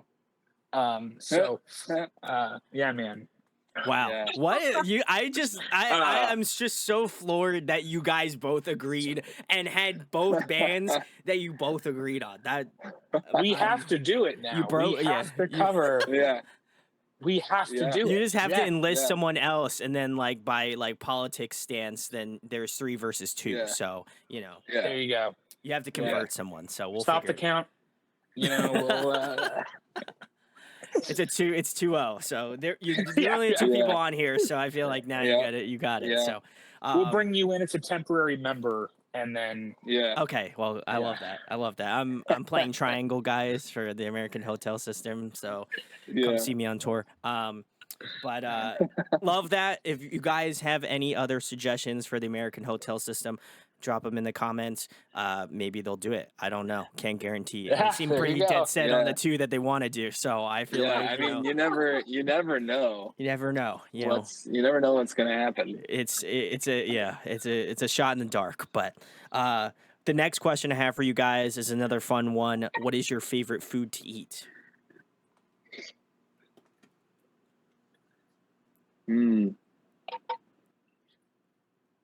What is your favorite food to eat? My favorite. I realize I don't know this. My favorite food to eat. Wow. I feel like it's a bowl from Core Life or something. Man, we used to eat those all the time. No, we did. Yeah, so we are. My favorite food to eat is this is not my favorite meal. So that's this important. is very distinct because to me important. a favorite food is a food that you could eat for any meal, anytime, any day. Yeah, respect. Like this food is always going to make me happy no matter what. Okay. Dedication and to the question. That is pizza. Yeah, classic answer. Respect. Yeah. Pizza. Okay. Yeah. I am a Ninja Turtle at heart. I love pizza. I can't quit pizza. Okay, I can't. And pizza won't quit on you, CT, even if it is cauliflower crust. Even if it is cauliflower crust. Oh man! All right. That's a debatable hey, thing, but hey, let me I tell you. respect Let it. me tell you though. Let me tell you. Gluten-free now is so much better than gluten-free 10 years ago. That's Oh, okay. yeah. Yeah, Okay. I'll give you that. Yeah, 100%. Like Yeah, the cauliflower crust is actually like thick now, which is pretty cool. Or It's like not the like technology's Bonza. there. If you had the Bonza, Bonza crust, yeah, No, I Oh, haven't. yeah. I'll have to try it. I'll have to try it now. pretty good. It's Okay. freaking good. Now here's the trick. Okay, a little Give me the CT tip. TLDR. Yeah. Little Oh, boy. CT tip. Okay. Okay. A C tip. A C tip. That's Okay, no, I don't know. That's no. I don't think that's it. That's just not it. I don't Chief. think I don't think that's what we think. That's definitely not. No, not don't what- do it. Didn't know. Anyway, Mm-mm.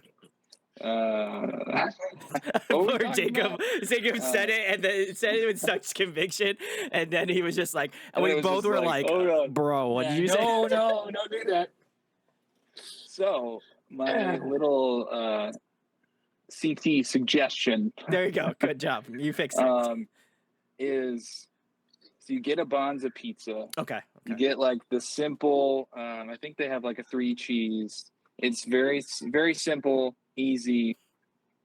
You get that, and then you before you put it in the oven, you take a can of chicken, like white chicken, shredded chicken in a can, and you drain the little bit of juice out of it. It's already cooked. You can get it from Meijer or Walmart, wherever, and you take that chicken and you spread that on the pizza. Okay. I'm seeing And this. then now trust, this is the thing. So There's too many steps. growing up we didn't have a lot of food, and so I had to be creative. And when my wife and I first got married, every time I made something, she was like, "This sounds awful," and then after we ate it, she was like, "This is actually really good. Sorry." So chicken, and then my favorite thing to do is chop up some dill pickle and put the dill pickle on there. Trust me. Okay, me. I'll trust the process. I'll trust the process. Unless you hate pickles, try it. Okay. Like if you like pickles, try it. So then you put pickles on there. And then because I love cheese, I do a shredded cheese on top of that so that those ingredients like melt to the pizza. I got you. Yeah. There you go. Food glue. And if you want to throw some seasoning on, like pepper, salt, you can. But then you put it in the oven and you take it out, and so you got this 3 cheese Bonza pizza that now You has cook it in the chicken. oven too? Yeah, but it's like 12 minutes. It's pretty quick. You just eat it frozen. Yeah, you just put it in and pull it back out. Yeah, you put it in for about 30 seconds and you take it out. You hope it's done. Just a light dusting. Yeah. Yeah. You also have to preheat the oven. Don't forget to do that because there'll be like a Google Doc in the description. There's gonna be a great recipe for it. But this is a recipe channel now. Yes, it is. Seriously, it is. It's awesome. I love doing it. Like one of my favorite things to do is get like a frozen pizza and just like doctor it up with random crap I have in the cupboards. Respect. But that's my favorite. That's my favorite go-to is doing the canned chicken with the pickle. Yeah. Interesting choice. I'm gonna try that for you, CT. I'm gonna go get a frozen pizza, You should. the canned chicken. Yeah. And is there any specific type of pickle? Does it have to be like what type of pickle? Oh. I'm feeding into it. I'm sorry, Jacob. I feel like I have to. The noggin's working. I would say just any dill pickle. Don't do any of the sweet. Like, don't do a bread butter pickle. That's I respect that. Yeah, they're disgusting. Grody. Yeah. But your preferred chef's choice brand. Chef's choice. Dealer's choice. Dealer's choice of pickle. This is awesome. And then the shredded cheese you can really have a great time with. If you're feeling Colby Jack, if you're feeling like cheddar, if you're feeling mozzarella, you can pick your poison there. And yeah, you're really allowing a lot of freedom in this. I appreciate it. Yeah, the guardrails are like really far out. It's unique to every person as long as it comes out of pizza. Well, I would hope so. You're starting with a frozen pizza. You pull it out and they're like, "Wow, this turkey looks great." Like, how did we get here? I have no idea. really love the egg rolls that this became, you know. So. Jacob, would you like to answer? You have a recipe for us too? So I was gonna be really simple with this, but because of I guess that, not. You have to go extra. I'm gonna produce a full like Bon Appetit level chef steps level video. You guys can awesome. edit it in later. Yeah. Yes, chef. Yes, chef. Yes, chef. Heard? So my favorite food behind sharp knife. My favorite food is a good burger. Okay. Ooh. Oh yeah. Like burgers are good. Diner style or pub style. Smash. Smash burgers are good. You know, it depends, right? Like on the mood I'm in. There's a place in West Michigan called Nonla Burger. I love Nonla Burger. Yeah, they should sponsor us. Shout out. Sponsor. Yeah, sponsor them. We just had a location open like 10 minutes from my house, and that's dangerous times. Yeah. Yeah. But very, very, very so good. But also very good. It's very good. Yeah, and it's like, I mean, I would say especially like the quality is there, right? That's my favorite food. Yeah. My favorite meal, this is different. Oh, I didn't include favorite meal. You didn't. So I'm gonna have but you gave us a full recipe, so you did, yeah. I think that so favorite we can meal. Come back. We can come back to me. That's fine. Perfect meal, okay? For me, I'm really big on I want to feel satiated, but not stuffed. Right? I don't want to feel super stuffed. This is very much gross. a Bon Appetit thing. You're like, yeah. So I just want to feel full enough. Good. Yeah. All right. Yeah. So the number 4 from Jimmy John's. Dude, is that's a turkey tom. Turkey tom. But I get it. I don't like tomato, so I get it with no tomato. So it's just turkey. It's just turkey. But it's just the turkey. It's just turkey and mayonnaise. Turkey tom, hold the tom. No, it's so I get that. You know, lettuce, provolone cheese. Thank God. Okay, oregano, basil. That's one of the free add-ons. That's good. Okay, onion. That's good. Okay, a little bit of mayo, right? But then what I like to do is take the Kickin' Ranch, and I get a side of Kickin' Ranch, and I put that on the sandwich. Okay. Yeah. So that sandwich, just the normal size, it's like what, an 8-inch, whatever, that size, plus a bag of barbecue chips and a lemonade is like great, perfect meal for me. That's a Jacob pro tip right there. I think that's the pro tip.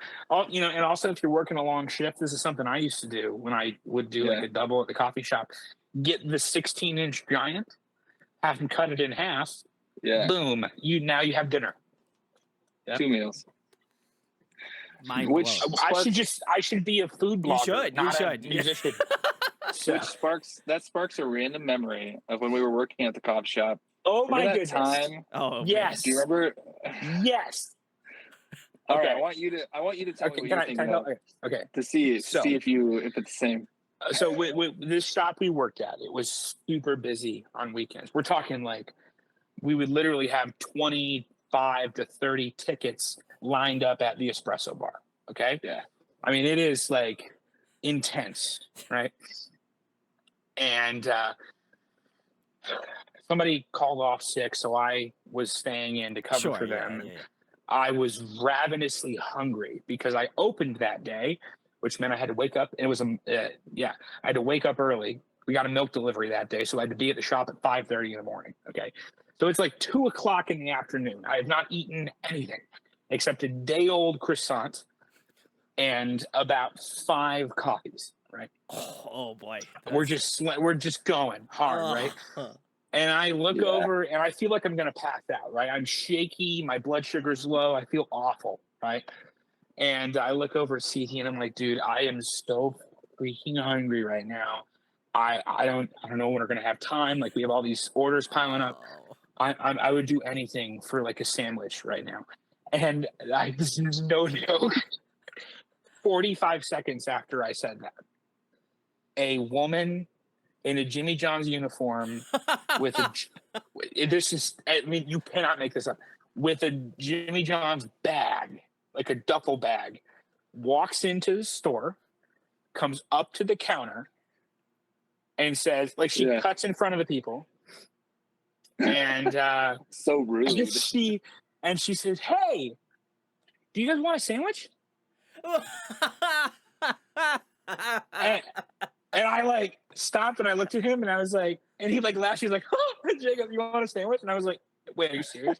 She's like, "Yeah, we just opened a new location 2 blocks down, Oh my God. and we're giving out free sandwiches today, and we're not talking like little like teeny sample."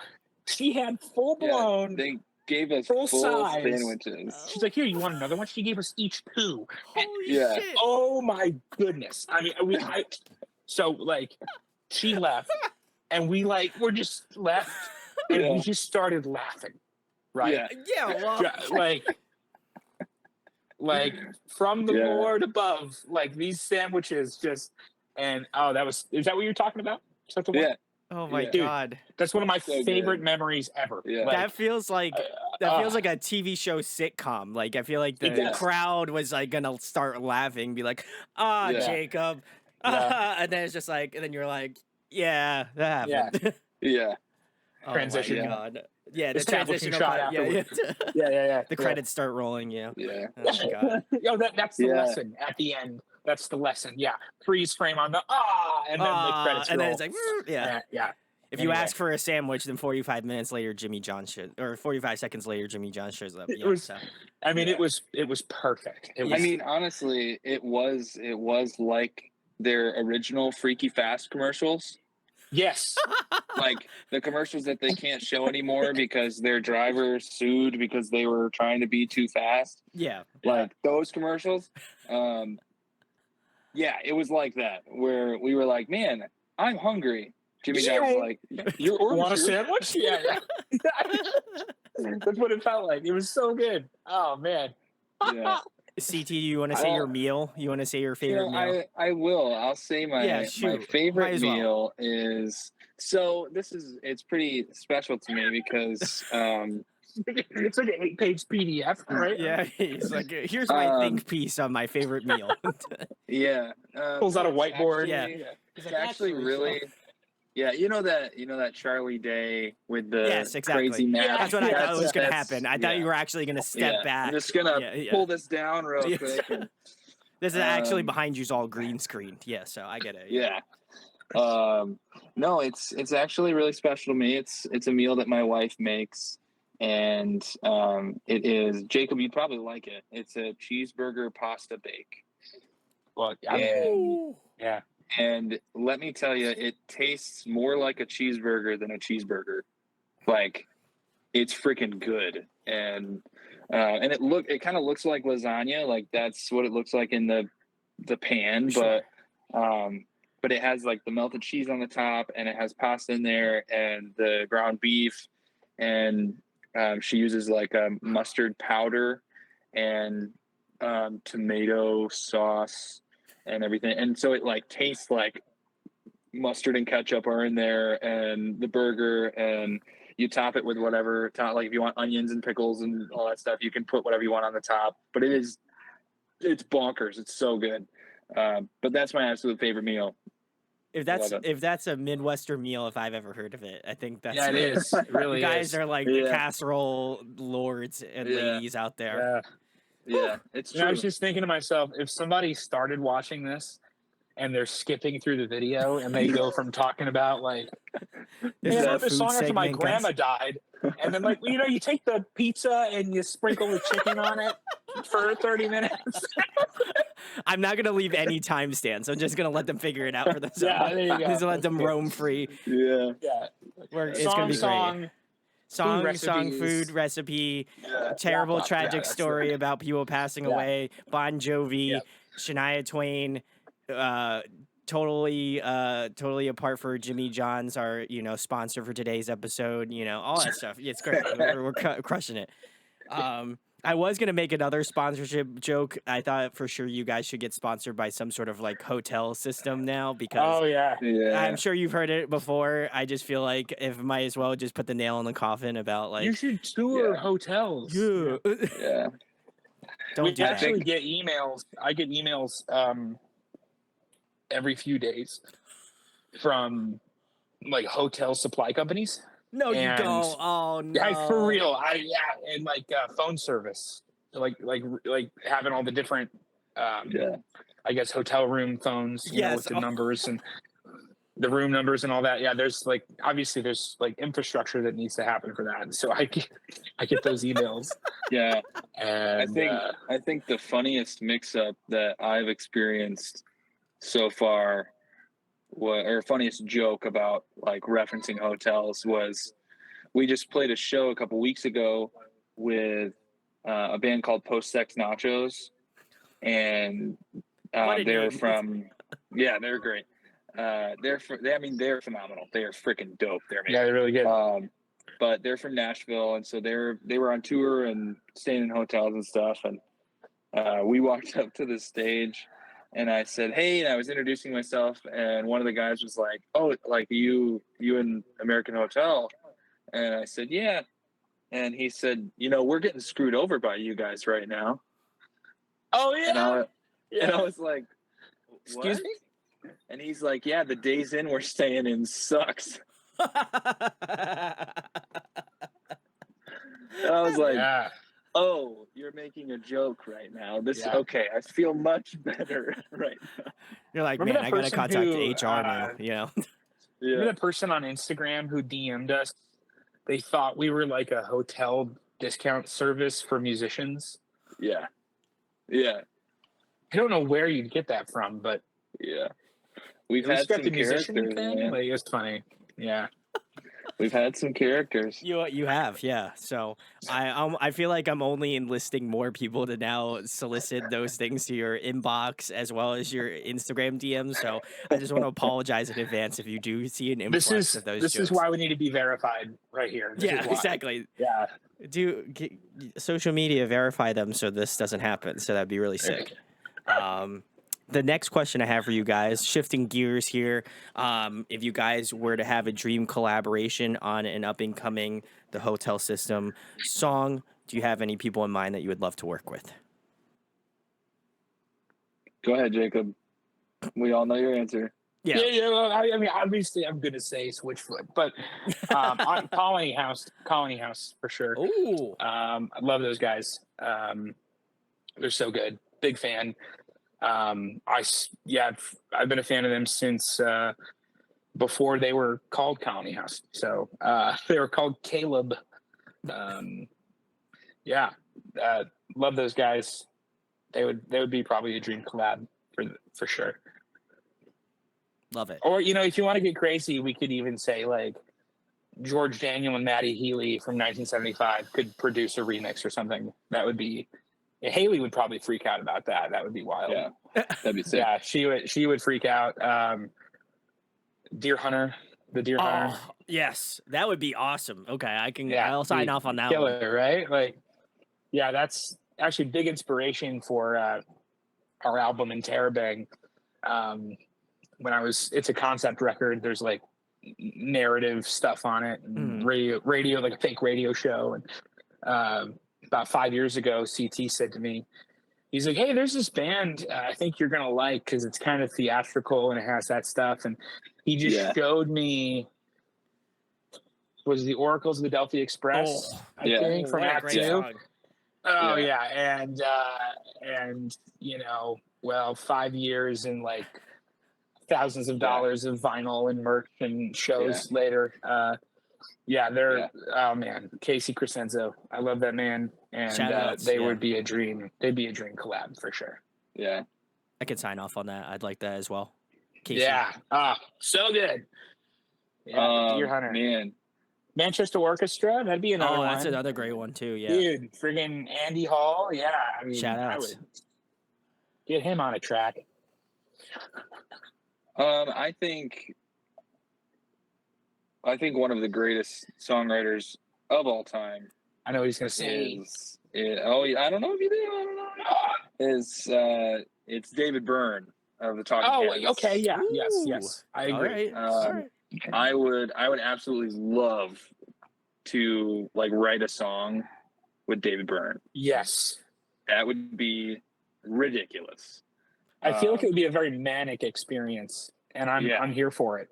I I'm could be all about completely it. wrong, but like, Yeah. Who did you think I was gonna say? well, I realized. Well, I thought you were gonna say Prince, but I mean, if we were talking alive or dead, yeah. But So I Prince was my first thought, but I was like, I want to say somebody who's alive that's possible, because what if David Byrne watches this he video? could. He's Dude. like, hey, that's a great idea. Big fan. Big fan, But yeah. yeah, Prince is definitely like obviously not going to happen, but that would be like the dream, because I truly think that Prince is the best everything music, everything ever. Like, I think he is the only person that I have ever seen who is impeccably phenomenal at everything. Yeah. Like, the man can, he could play every instrument. He could sing anything in any register, any octave, and production, the acting, like music video, like all this stuff. Yeah, like, everything. he did everything, and it wasn't just like a lot of people can do a lot of stuff. Like, to me, there are people like, what's a good example? We're gonna say Jared Leto, but we're not gonna like trash talk him or say good things, whatever. I love Jared Leto, but there are people like Jared Leto who are really talented at a couple things, but can do a lot of things. Sure, Yeah. sure. I got you. Prince was really talented at all those things. But Prince was really good at everything. Yes. And so to me, he is the greatest of all time because he's phenomenal at everything. So dream, dead or alive, would be Prince, because that would be amazing. Just the idea of being like a protege band of Prince. Oh yeah. I mean, thinking of all the musicians that we have now, because Prince was like, "Hey, you're actually pretty good. Here's a song." Yeah. It's crazy to think about. And one of the things I thought was so crazy about him is I watched a few years ago. I watched a Prince tribute show. It was for his birthday, and just all of these artists. I mean, there was like Coldplay, Beck, the Bengals were there. Sheila E. played. Usher did a cover. John Legend. Somebody else. You have to remember all of them. Artists, yeah. all these different artists from all these different generations, all different genres, all being a part of this tribute show because they had some connection to being like, Prince made me be here. Prince made this happen. And so it's just like thinking of, man, what would it be like? What would our music be if Prince touched it? Like, yeah, that would be crazy. That would be insane to think about. Yeah. But since Prince is gone, I will settle for David Byrne. David Byrne? Oh my God. Settle. Settling. Oh, yikes. I feel like David Byrne might be okay with being a second best to Prince. I feel like he knows, I feel like you could say working with David Byrne would be like once in a lifetime. Hey, I was trying to find a way to like make a pun about that. Something about same as it ever was. You did go there, CT. I respect that, but you know what else I also respect? If you want to tag all of the artists that were just mentioned now, including the American Hotel System. There you go. Also type in the word collab ? And again, I didn't go to law school, but I feel like legally, if it is online, there is a good possibility that it's real. So, if you want to just kind of coax that a little bit and share it around, that'd be kind of cool. So, if we were to collaborate with David Byrne ever, what I would say, I would look around and I would go, how did I get here? Well, there we go. Well, listen, if you want Jacob to say, "How did I get here?" and then also be completely flabbergasted that the fact that this worked and totally was not like staged or anything, then great, we're gonna crush it. Yeah. So Let's manifesting, it's the pot. I'm putting it out there, and I want to believe that it's true. So let's, There we go. Let's do it. I know the fan base is good. So let's do it. Let's do it, guys. The next question I have for you guys is my personal favorite. I am a huge nerd about most things, but I love video games, and I know you mentioned Assassin's Creed at the beginning. So I feel like I'm in good company by asking this question. If you could be a video game character, who would you be? Oh man. Oh god. Okay, I think I have an answer. Well, I don't know. Okay, I'm just gonna say it. It's the first thing that came to my mind. Okay. I'm gonna say Commander Shepard from Mass Effect. That's a good one. But that's a lot of weight That is to be on somebody. So, and also depending on the ending and choices I make in my life, my best friends could die or live. So, yeah, or you could I work don't with know. David Byrne, so it's like, it's feast or famine, right? Yeah. Master Chief is another one, but then I think to myself, I would have been kidnapped from my family at the age of 6 and gone through basically torture to be a super soldier. So that's out. Yes, And then I go, what are my super favorite soldier, though, franchises? so, yeah. Fallout. Well, I don't want to live in a post-apocalyptic nuclear wasteland. So Fallout's out of the picture. Yeah, there we go. But I'm going to stick with Mass Effect. Somebody from Mass Effect. Okay, I like that. Man. Dedication. Oh god. How about you, CT? Man. Whew.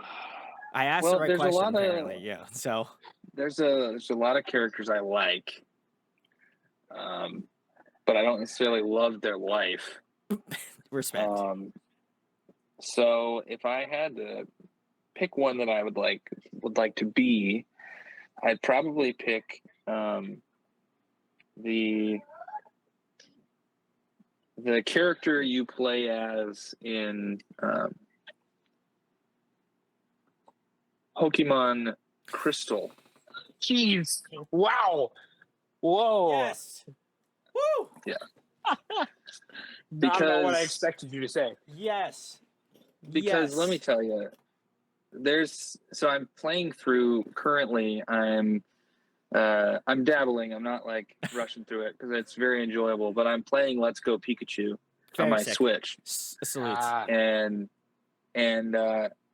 it's just so like this. I just love the world and the idea of like what I love about Let's Go Pikachu is it really shows this life where it's like you're not battling the wild Pokemons, you're like coaxing them and you're like trying to catch them and be their friend and stuff, and it's like it just seems like a really cool world and very peaceful, and like the character themselves has a lot of like struggles and a lot of things they have to overcome, and there are challenges and things that they're going through, so you're still going to face those things, but at the end of the day, you have a mom who loves you, who is always checking in on you, who cares about you, and is waiting at home for you to come home whenever you want. Wow. All right. In every town, there's a person who's there to like make sure you're healthy and taken care of, and like it's such a cool thing, and Low the whole stakes. story, Low stakes. Yeah. the whole story is about companionship and and like you're building friendships and stuff. Yeah, so that's what a complete opposite answer from that of Jacob's. I'm gonna change my answer to the cat from Stray. The cat from Stray. Does that count? Well, it does count. Yeah. I did. The think goat from Goat Simulator. Yeah, it's a goat. I first thought of characters I liked, which I was thinking of like Ezio in Assassin's Creed is a great character, and I was thinking about, just like all these different characters. But Ezio, I mean, his freaking whole family dies, and he has to cut his finger off. Like that's true. Yeah, I am done. Losing a digit for sure. Yeah. And oh my God. just. And then the next, like one of the first characters that popped in my mind was Joel from Last of Us. And I was no, that's rather not, And then I'm playing. There's another game I'm playing right now called Death Stranding. Oh no, don't even. I don't even want to like. Yeah. I was like, no, You don't. Yeah. I don't. No. Like, No. just no. So, yeah, I want to be the very best, like no one ever was. Nice reference. I like that. Good shout outs. And you couldn't have picked a better answer because my desk is completely littered with all Pokemon stuff. So, Yeah. Dude, was that a Cyndaquil? absolutely. I'm a Gen 2 stan, my friend. You picked my answer, which is I also picked the trainer from Gold and Silver because, ironically enough, his default name is Brendan and is obviously very close to my name. So, yeah, I feel obligated to choose that one. But I love it. I like that. I knew as soon as you said that, I was just like, yeah, this is right. This is right. Yeah. Oh man, that's awesome. I like how Jacob was as CT was saying his answer. Jacob was just like, man, I don't know if I want to be Commander Shepard anymore now. Yeah, I don't think I want to like. I'm gonna retract my statement. The fate of the entire galaxy on my shoulders. And meanwhile, CT's just running around like, yeah, this is great. I have a great mom. Yeah. I mean, I'm just making friends, and and I mean, you get to travel for free. I just want to take one nerd tangent real quick. If you guys, again, if you're jumping through and skipping through, this will be just only the slightest glimpse into this whole conversation.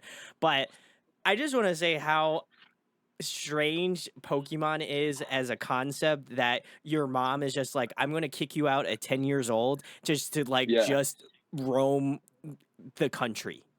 Yeah. Yeah. Like, I thought basically, it's just like, you don't have a map, you don't have anything. You got to talk to this old guy who gives you some sort of like creature that, if it was realistic, I'm pretty sure it would just kill you. And then you just get to roam around with said friend / monster / like whatever, and then you have to battle like adults that have like gone through their entire life of being like in the gridiron of Pokemon, like battling, and they're like, I'm a gym leader, and you're like, hi, I'm 10 years old and I have this really strong Pokemon, and then you just start wailing on them, and then you go to the next adult, and then you just fight like a league of adults. And then also just the sheer fact that a child has dismantled a crime syndicate and also is like the most OP trainer of all time. How? I just want to know what type of I just want to know what type of drugs that person was on, so then I could take also said drugs to feel like some sort of like emotion, because anytime that I play Pokemon, I'm just like, who thought of this? Like, like, it doesn't make any sense. It doesn't make any sense. And and one of the other things that's a little weird is whenever you lose a battle and all your Pokemon are fainted, and it's like you scurry back protecting your injured Pokemon on all your way back to the Pokemon Center, it's like, bro, you were just in a gym full of adults and they just watched you. They were like, yeah, go. Get out of here. I also like how you just white out. So do you just like, as soon as you lose all your Pokemon, you're just like, okay, now I have to. I'm and then you just wake up at the Pokemon Center. You're like, how did I get here? Like, exactly. Like a Moon Knight situation. Did the like adults pick me up and then pick me up and then drag me to like this? It said like hospital. Yeah, and that gets weird too, because it's like an adult took me here unconscious. A secondary location. Yeah. This is not my gym.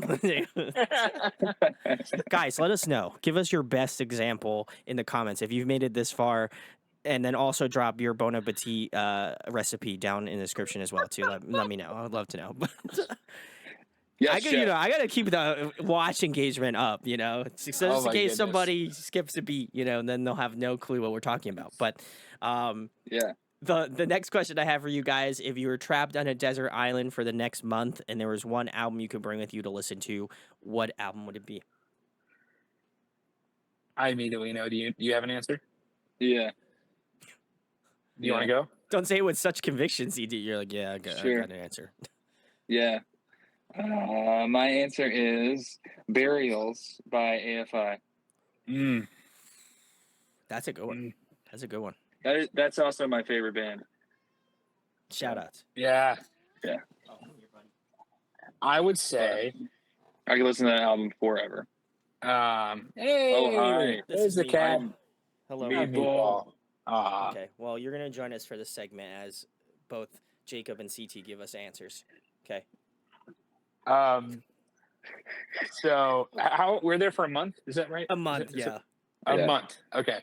I would take the new. It's our version, the Beautiful Letdown by Switchfoot. They just released a remaster where they literally re-recorded the whole thing from start to finish, note for note, which is already like my favorite record ever. I didn't know that. That's most awesome. important. Oh, dude, it's so good. And it's better. They've had 20 years of singing the songs and playing the songs, and versus like 2 weeks of recording it 20 years ago. I would take that so I could listen and really focus in on all of the intricacies of because some of the songs are like revamped, the arrangements are different, and focus on the new little ear candy things that I might have missed so far. That modern technology brought, So yes. I got you. Yes. I love that. That's a great answer. The last question I have for you guys, I know we're really cutting it short here, in terms of the interview, but if it hasn't been clearly evident to most people, we have spent the 2 hours duration of talking. I love interviewing bands. This is a large passion of mine. I've been doing this for over 7.5 years. So I feel like if I don't like it at this point, then I might as well quit. But I wanted to know, going through and kind of experiencing what your band's about, what makes music important to you guys, because I think oftentimes we look at musicians from the lens of like, oh, cool new song, when is the next cool new song coming out, or like what have you. And for me, I feel like my investment with bands is being able to talk to them, which is I feel fortunate and able to talk to bands in this conversation, but I also love to know why they do it, because I think it makes me more invested, more willing to just kind of delve into their catalog and understand why they do it. So why is music important to you guys, and why do you put a lot of blood, sweat, tears, time into this project? CT, you want to go first? Sure, yeah. So when I really discovered a love for music, it was actually when my stepdad showed me, he gave me a stack of CDs. Mm-hmm. Was like, hey, I know you like music, why don't you check these out? And I mean, at that time, he had just married my mom. I barely knew him, and we were trying to bridge that gap. And so it was awesome, because he was just it was essentially that whole summer. He was like, hey, you should check this music out. Hey, here's an Xbox to play if you want. Here's this. Try all this stuff out. Have fun. And so he gave me this music, and on the top was AFI's Sing the Sorrow album, and which is amazing. And I remember the first second of the first song, I felt different than I had ever felt listening to music. And I remember just becoming obsessed with this band, and I was looking them up and seeing all of their different music, and it actually is what introduced me to fashion, because my day job is I'm a personal stylist, and Wow. so essentially their band introduced me to fashion, because they're very much in the same vein as what we do in American Hotel. It was very what they wore for their album pictures and their shows and stuff was themed with their albums. Sure. And it all was cohesive, and it just really introduced me to this whole new world of what music could be, and dive into the lyrics and all these. I mean, a lot of their lyrics are really dark, but a lot of their a lot of their stuff is really pushing the envelope on, breaking out of societal barriers and Sure. fighting against, even though like I have a different perspective on religion, like they're a little bit more like anti-religion and things like that, but they like have this stance where it's like they point out the things that are wrong and they're like, this is stupid and I don't want any part of it. And they, different, just all these kinds of things where it was like they were wholeheartedly themselves and they were able to express that and be who they are. And that was like the first time I ever remember being like, who do I want to be? Sure. Yeah. Like I was like a 11 or 12 or I guess 12 13-year-old kid who like didn't know who I was and didn't know what I wanted to do or who I wanted to be. And essentially it was the first time I ever asked, like, who do I want to be? Like, who am I? Sure. How do I want to dress? How do I want to think? How do I want to do this? Like, how do I want to talk? And so it was the first time that I got to be able to say, like, who am I? And it sent me on this journey of figuring out like who I want to be and who I am. And obviously through that process, I became a musician and I started playing and I started, discovering like what I like to play and discovering my voice and discovering my musical ability and all this stuff. And so essentially like all that to say, I play music because, it's twofold, because it helped me figure out who I am. Mm-hmm. And it's continually helping me figure out who I am. But also the idea that music can have that effect on somebody where like just hearing a second of a song can trigger something in somebody's heart and their soul that says you can be who you want to be. Sure. You can be like the person that you want to be. You can, forge your own path. Like the fact that 1 second of music can open somebody up to that, like not only does it help me continually, but it's like I do this to grow myself, but I also do this because I want to give that opportunity to somebody else out there who, they might hear one of our songs, they might hear a split second, they might hear one line, and it might open their heart, mind, and soul to be like, oh my gosh, life can be different than it is. Yeah. Life doesn't have to be this way. Yeah. Because hey, somebody else is doing this, or somebody else struggled with this, or somebody else is having this experience.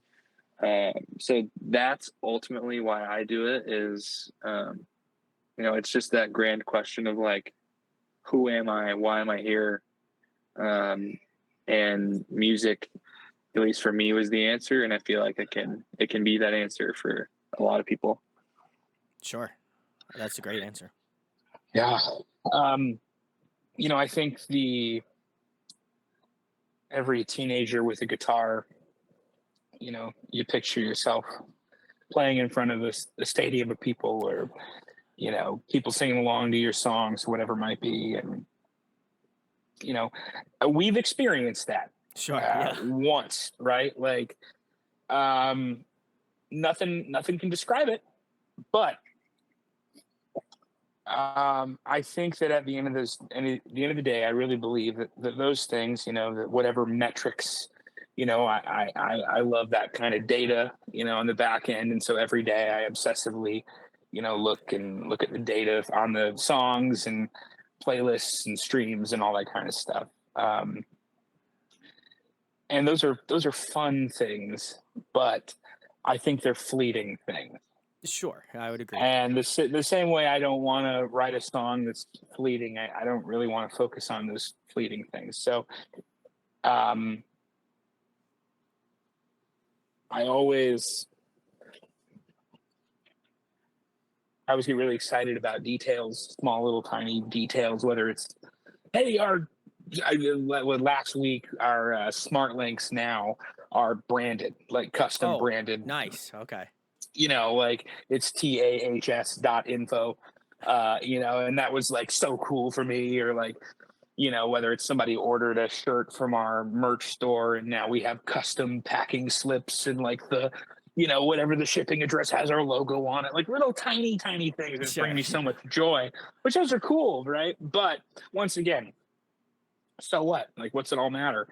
I'm a big fan of C.S. Lewis, and there's this concept he wrote about quite frequently throughout most of his work. You can find traces of this German word called Sehnsucht. And there's no perfect English translation, but it's a deep longing that we all have inside of us. Every single person has longing. It's really at the end of the day, that's what motivates most of us is the longings in our hearts, and that's throughout this whole record. Actually, sure. Those themes. I'm a big collector. I'm a big fan, a nerdy fan, like I look over to my left, I have an entire shelf of a full, complete Brandon Sanderson leather-bound book collection.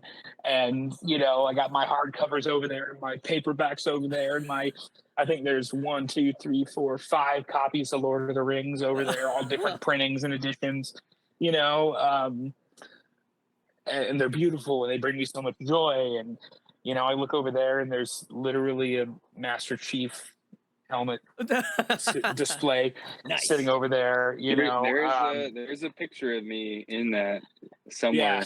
Yeah, somewhere. So like I look over there. I have they're doing a collector series for Fallout of all the different Nuka-Cola bottles. With the rocket shaped, but those are like sitting on the shelf over there. Those are fun things that bring me joy. Sure, yeah.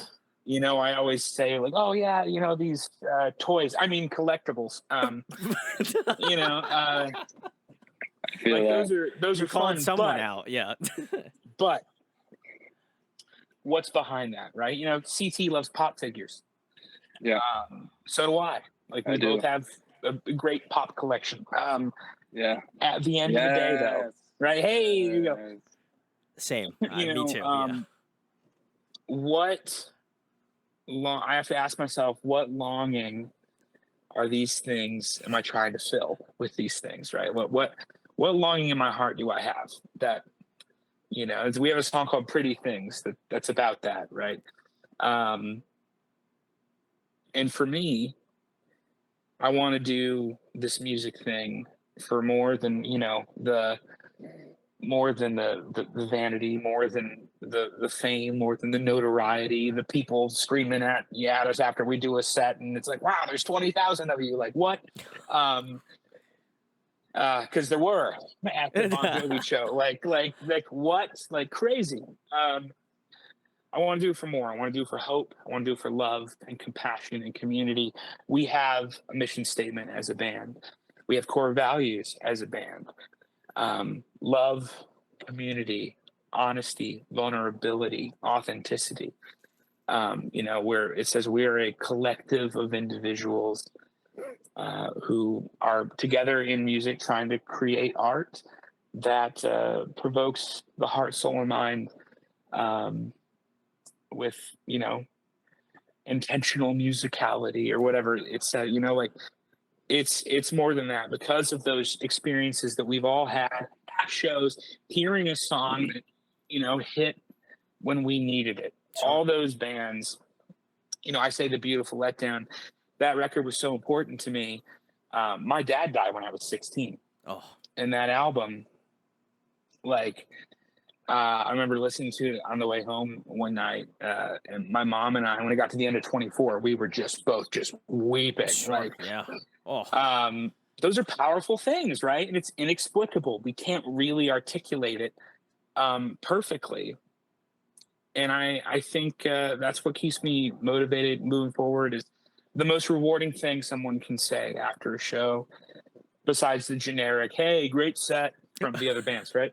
I say that now to you guys when I see you. We all say it. We all say it, right? Great set, great man. set. Great tone. Man. Yeah, your tone was great. I'm gonna say that to CT. Yeah. I really What's like your board look tone. like? Yeah. What type of pedals you running? You have that, but one that sticks out to me is last year we had a sold out release show for a live album. And there was somebody there who his friend dragged him along, and he came up. And we're not a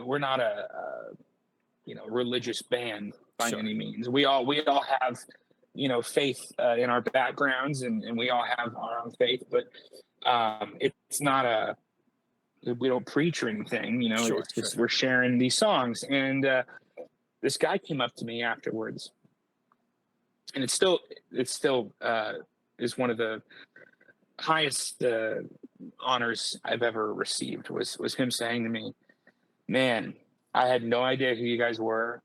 I didn't even want to go anywhere tonight. My friend dragged me along. I'm super depressed. I'm super lonely. I didn't want to be here. And I'm not religious, but man, I really needed to go to church tonight. And you guys brought it." Oof. And that, wow, like what a beautiful example of that, to wrap it back to the beginning of our conversation. Sure, yeah. Collective effervescence, right? This shared community that we all have, where we were able to, I didn't know that guy, he'd never even heard of us, but we still had a connection. Sure, That inexplicable thing is what keeps me going, and that's what motivates me. That's what I think all of us feel the same way. It's those experiences we've had growing up that we want to take our life experience. And I believe that I don't think I'm the best songwriter, but I think it's something that it's a gift I've been given, is to be able to form some words together, hopefully in a way that's meaningful to somebody. And, I want to use that to reach whoever needs to hear it. So I'm a big fan of a book called How Your Story Sets You Free.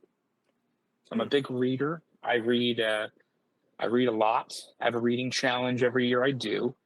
I had a brain injury a few years ago, and I couldn't talk. I had to relearn how to talk. Go to speech therapy, and I realized I could speed read post brain injury. That's my superhero origin story. Hell yeah, let's go. Anyway, I was going through books, and I was approaching my 1,000th book read within like 4 or 5 years. Oh my God. And I was like, this is the 1,000th book I've read. Like, I need to have, like, it needs to have weight. And I found this book called How Your Story Sets You Free. It's by the Million Persons Project. It's very short. It's like 90 pages, which is kind of funny. That's the 1,000th book I picked, was like the shortest. I respect it. Yeah. Weak. But definitely worth checking out. Basically, they say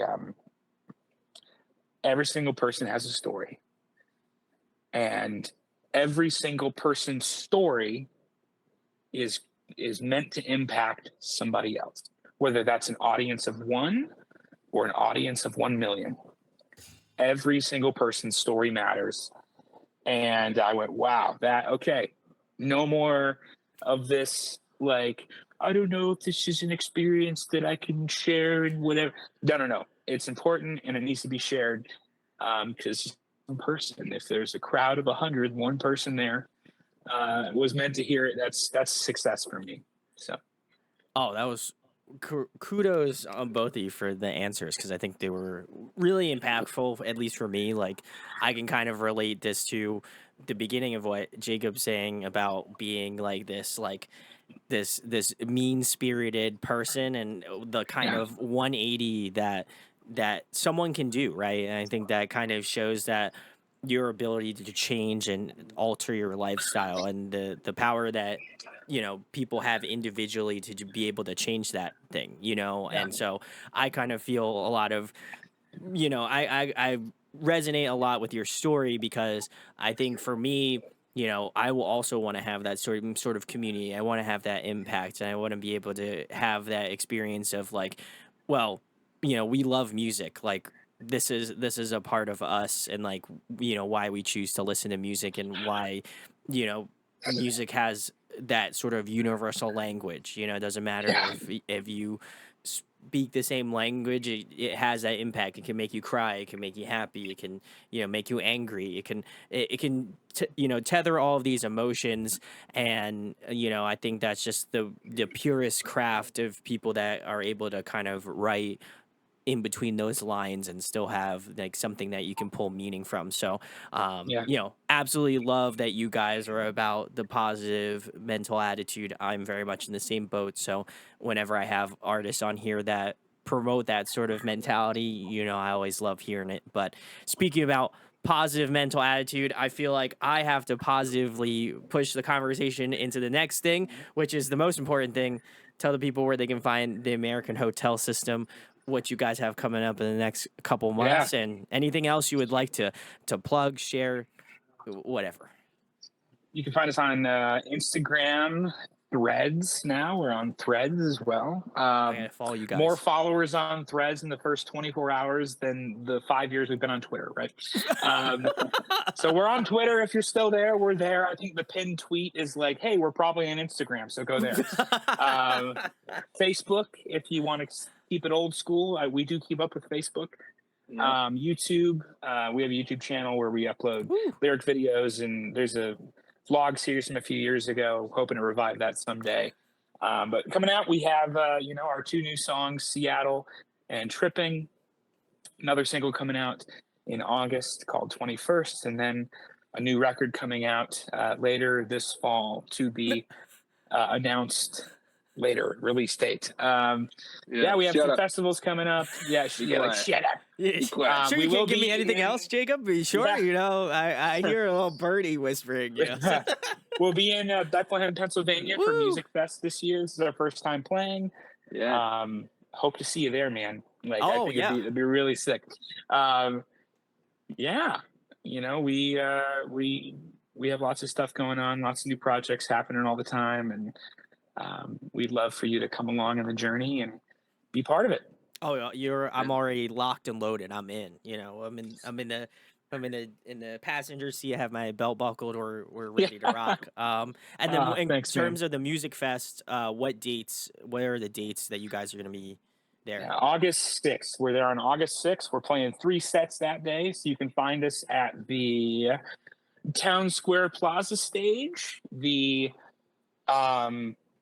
Plaza Tropical stage, and the Martin Guitars acoustic stage. Oh, excuse me. So, should be good. I'm excited. Oh, you know what? This is probably the good PR answer. Download the Music Fest app and check out the schedule. I just launched last week. We're on there. If you want to know where we're going to be playing, follow us on Instagram. Follow us. Wow.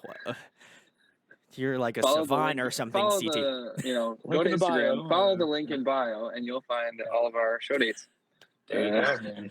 I thought for sure CT was gonna hit us with the best YouTuber closeout. He's like, "You enjoyed this video? Smash that like button. Smash that like button. Murder that like button." Yeah. All you lock tubers out there. No. Smash that like button. Oh God, no. If I don't know your favorite style of lock, and I don't know, Brandon, how long you've been in the YouTube space. You said 7 years. You've been over interviewing 7. bands. Yeah. So I was really into old school YouTube back when it was rated 5 stars. Yes. And, oh my God. Click the link down in the doobly doo or whatever, or the side box or whatever. Yeah. Wow. That's you unlocked a core memory there. Whew.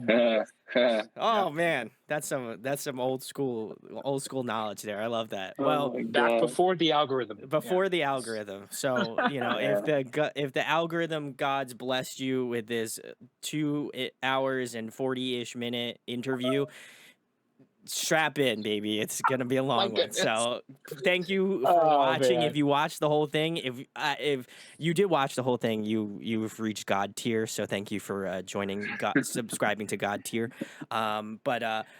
You have far more patience than I do, and I have to edit these videos. So I just want to let you know. Oh man. So, but what NLE do you use? I use DaVinci Resolve. Salutes to DaVinci. All right, oh man. I'm a Final Cut guy. So Oh, okay. Well, good luck. Da Vinci's fine. I'm good. Shouts to Da Vinci. If you want to, Yeah, sponsor this video, that'd be sick. I know what some of those words mean. Yes. Well, doesn't Da Vinci have the new AI? Yeah, they plugins do. or- Yeah, but Yeah, I haven't unlocked it yet. So I'll have to I'll have to try test it out. No, I'm kidding. Next time. Next time. Next video. But if you want to give a shout outs to anybody, I want to give a shout outs to Becky, of course. Big Picture Media.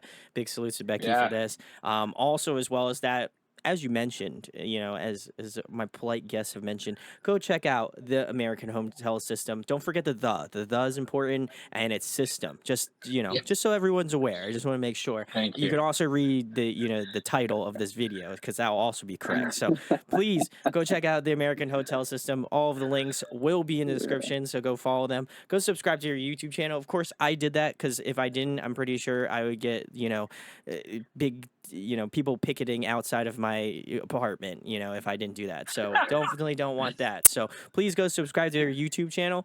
If you enjoyed this long interview, thank you for watching. If you liked it enough, please subscribe. I am trying to hit 5,000 subs before the year's over with. So if you can help me to that goal, that'd be amazing. I'm about a little over halfway there. So that'd be amazing if you click the subscribe. So thank you for watching, and huge thanks to the American Hotel System for coming on tonight. Thanks for having us. It's been an honor.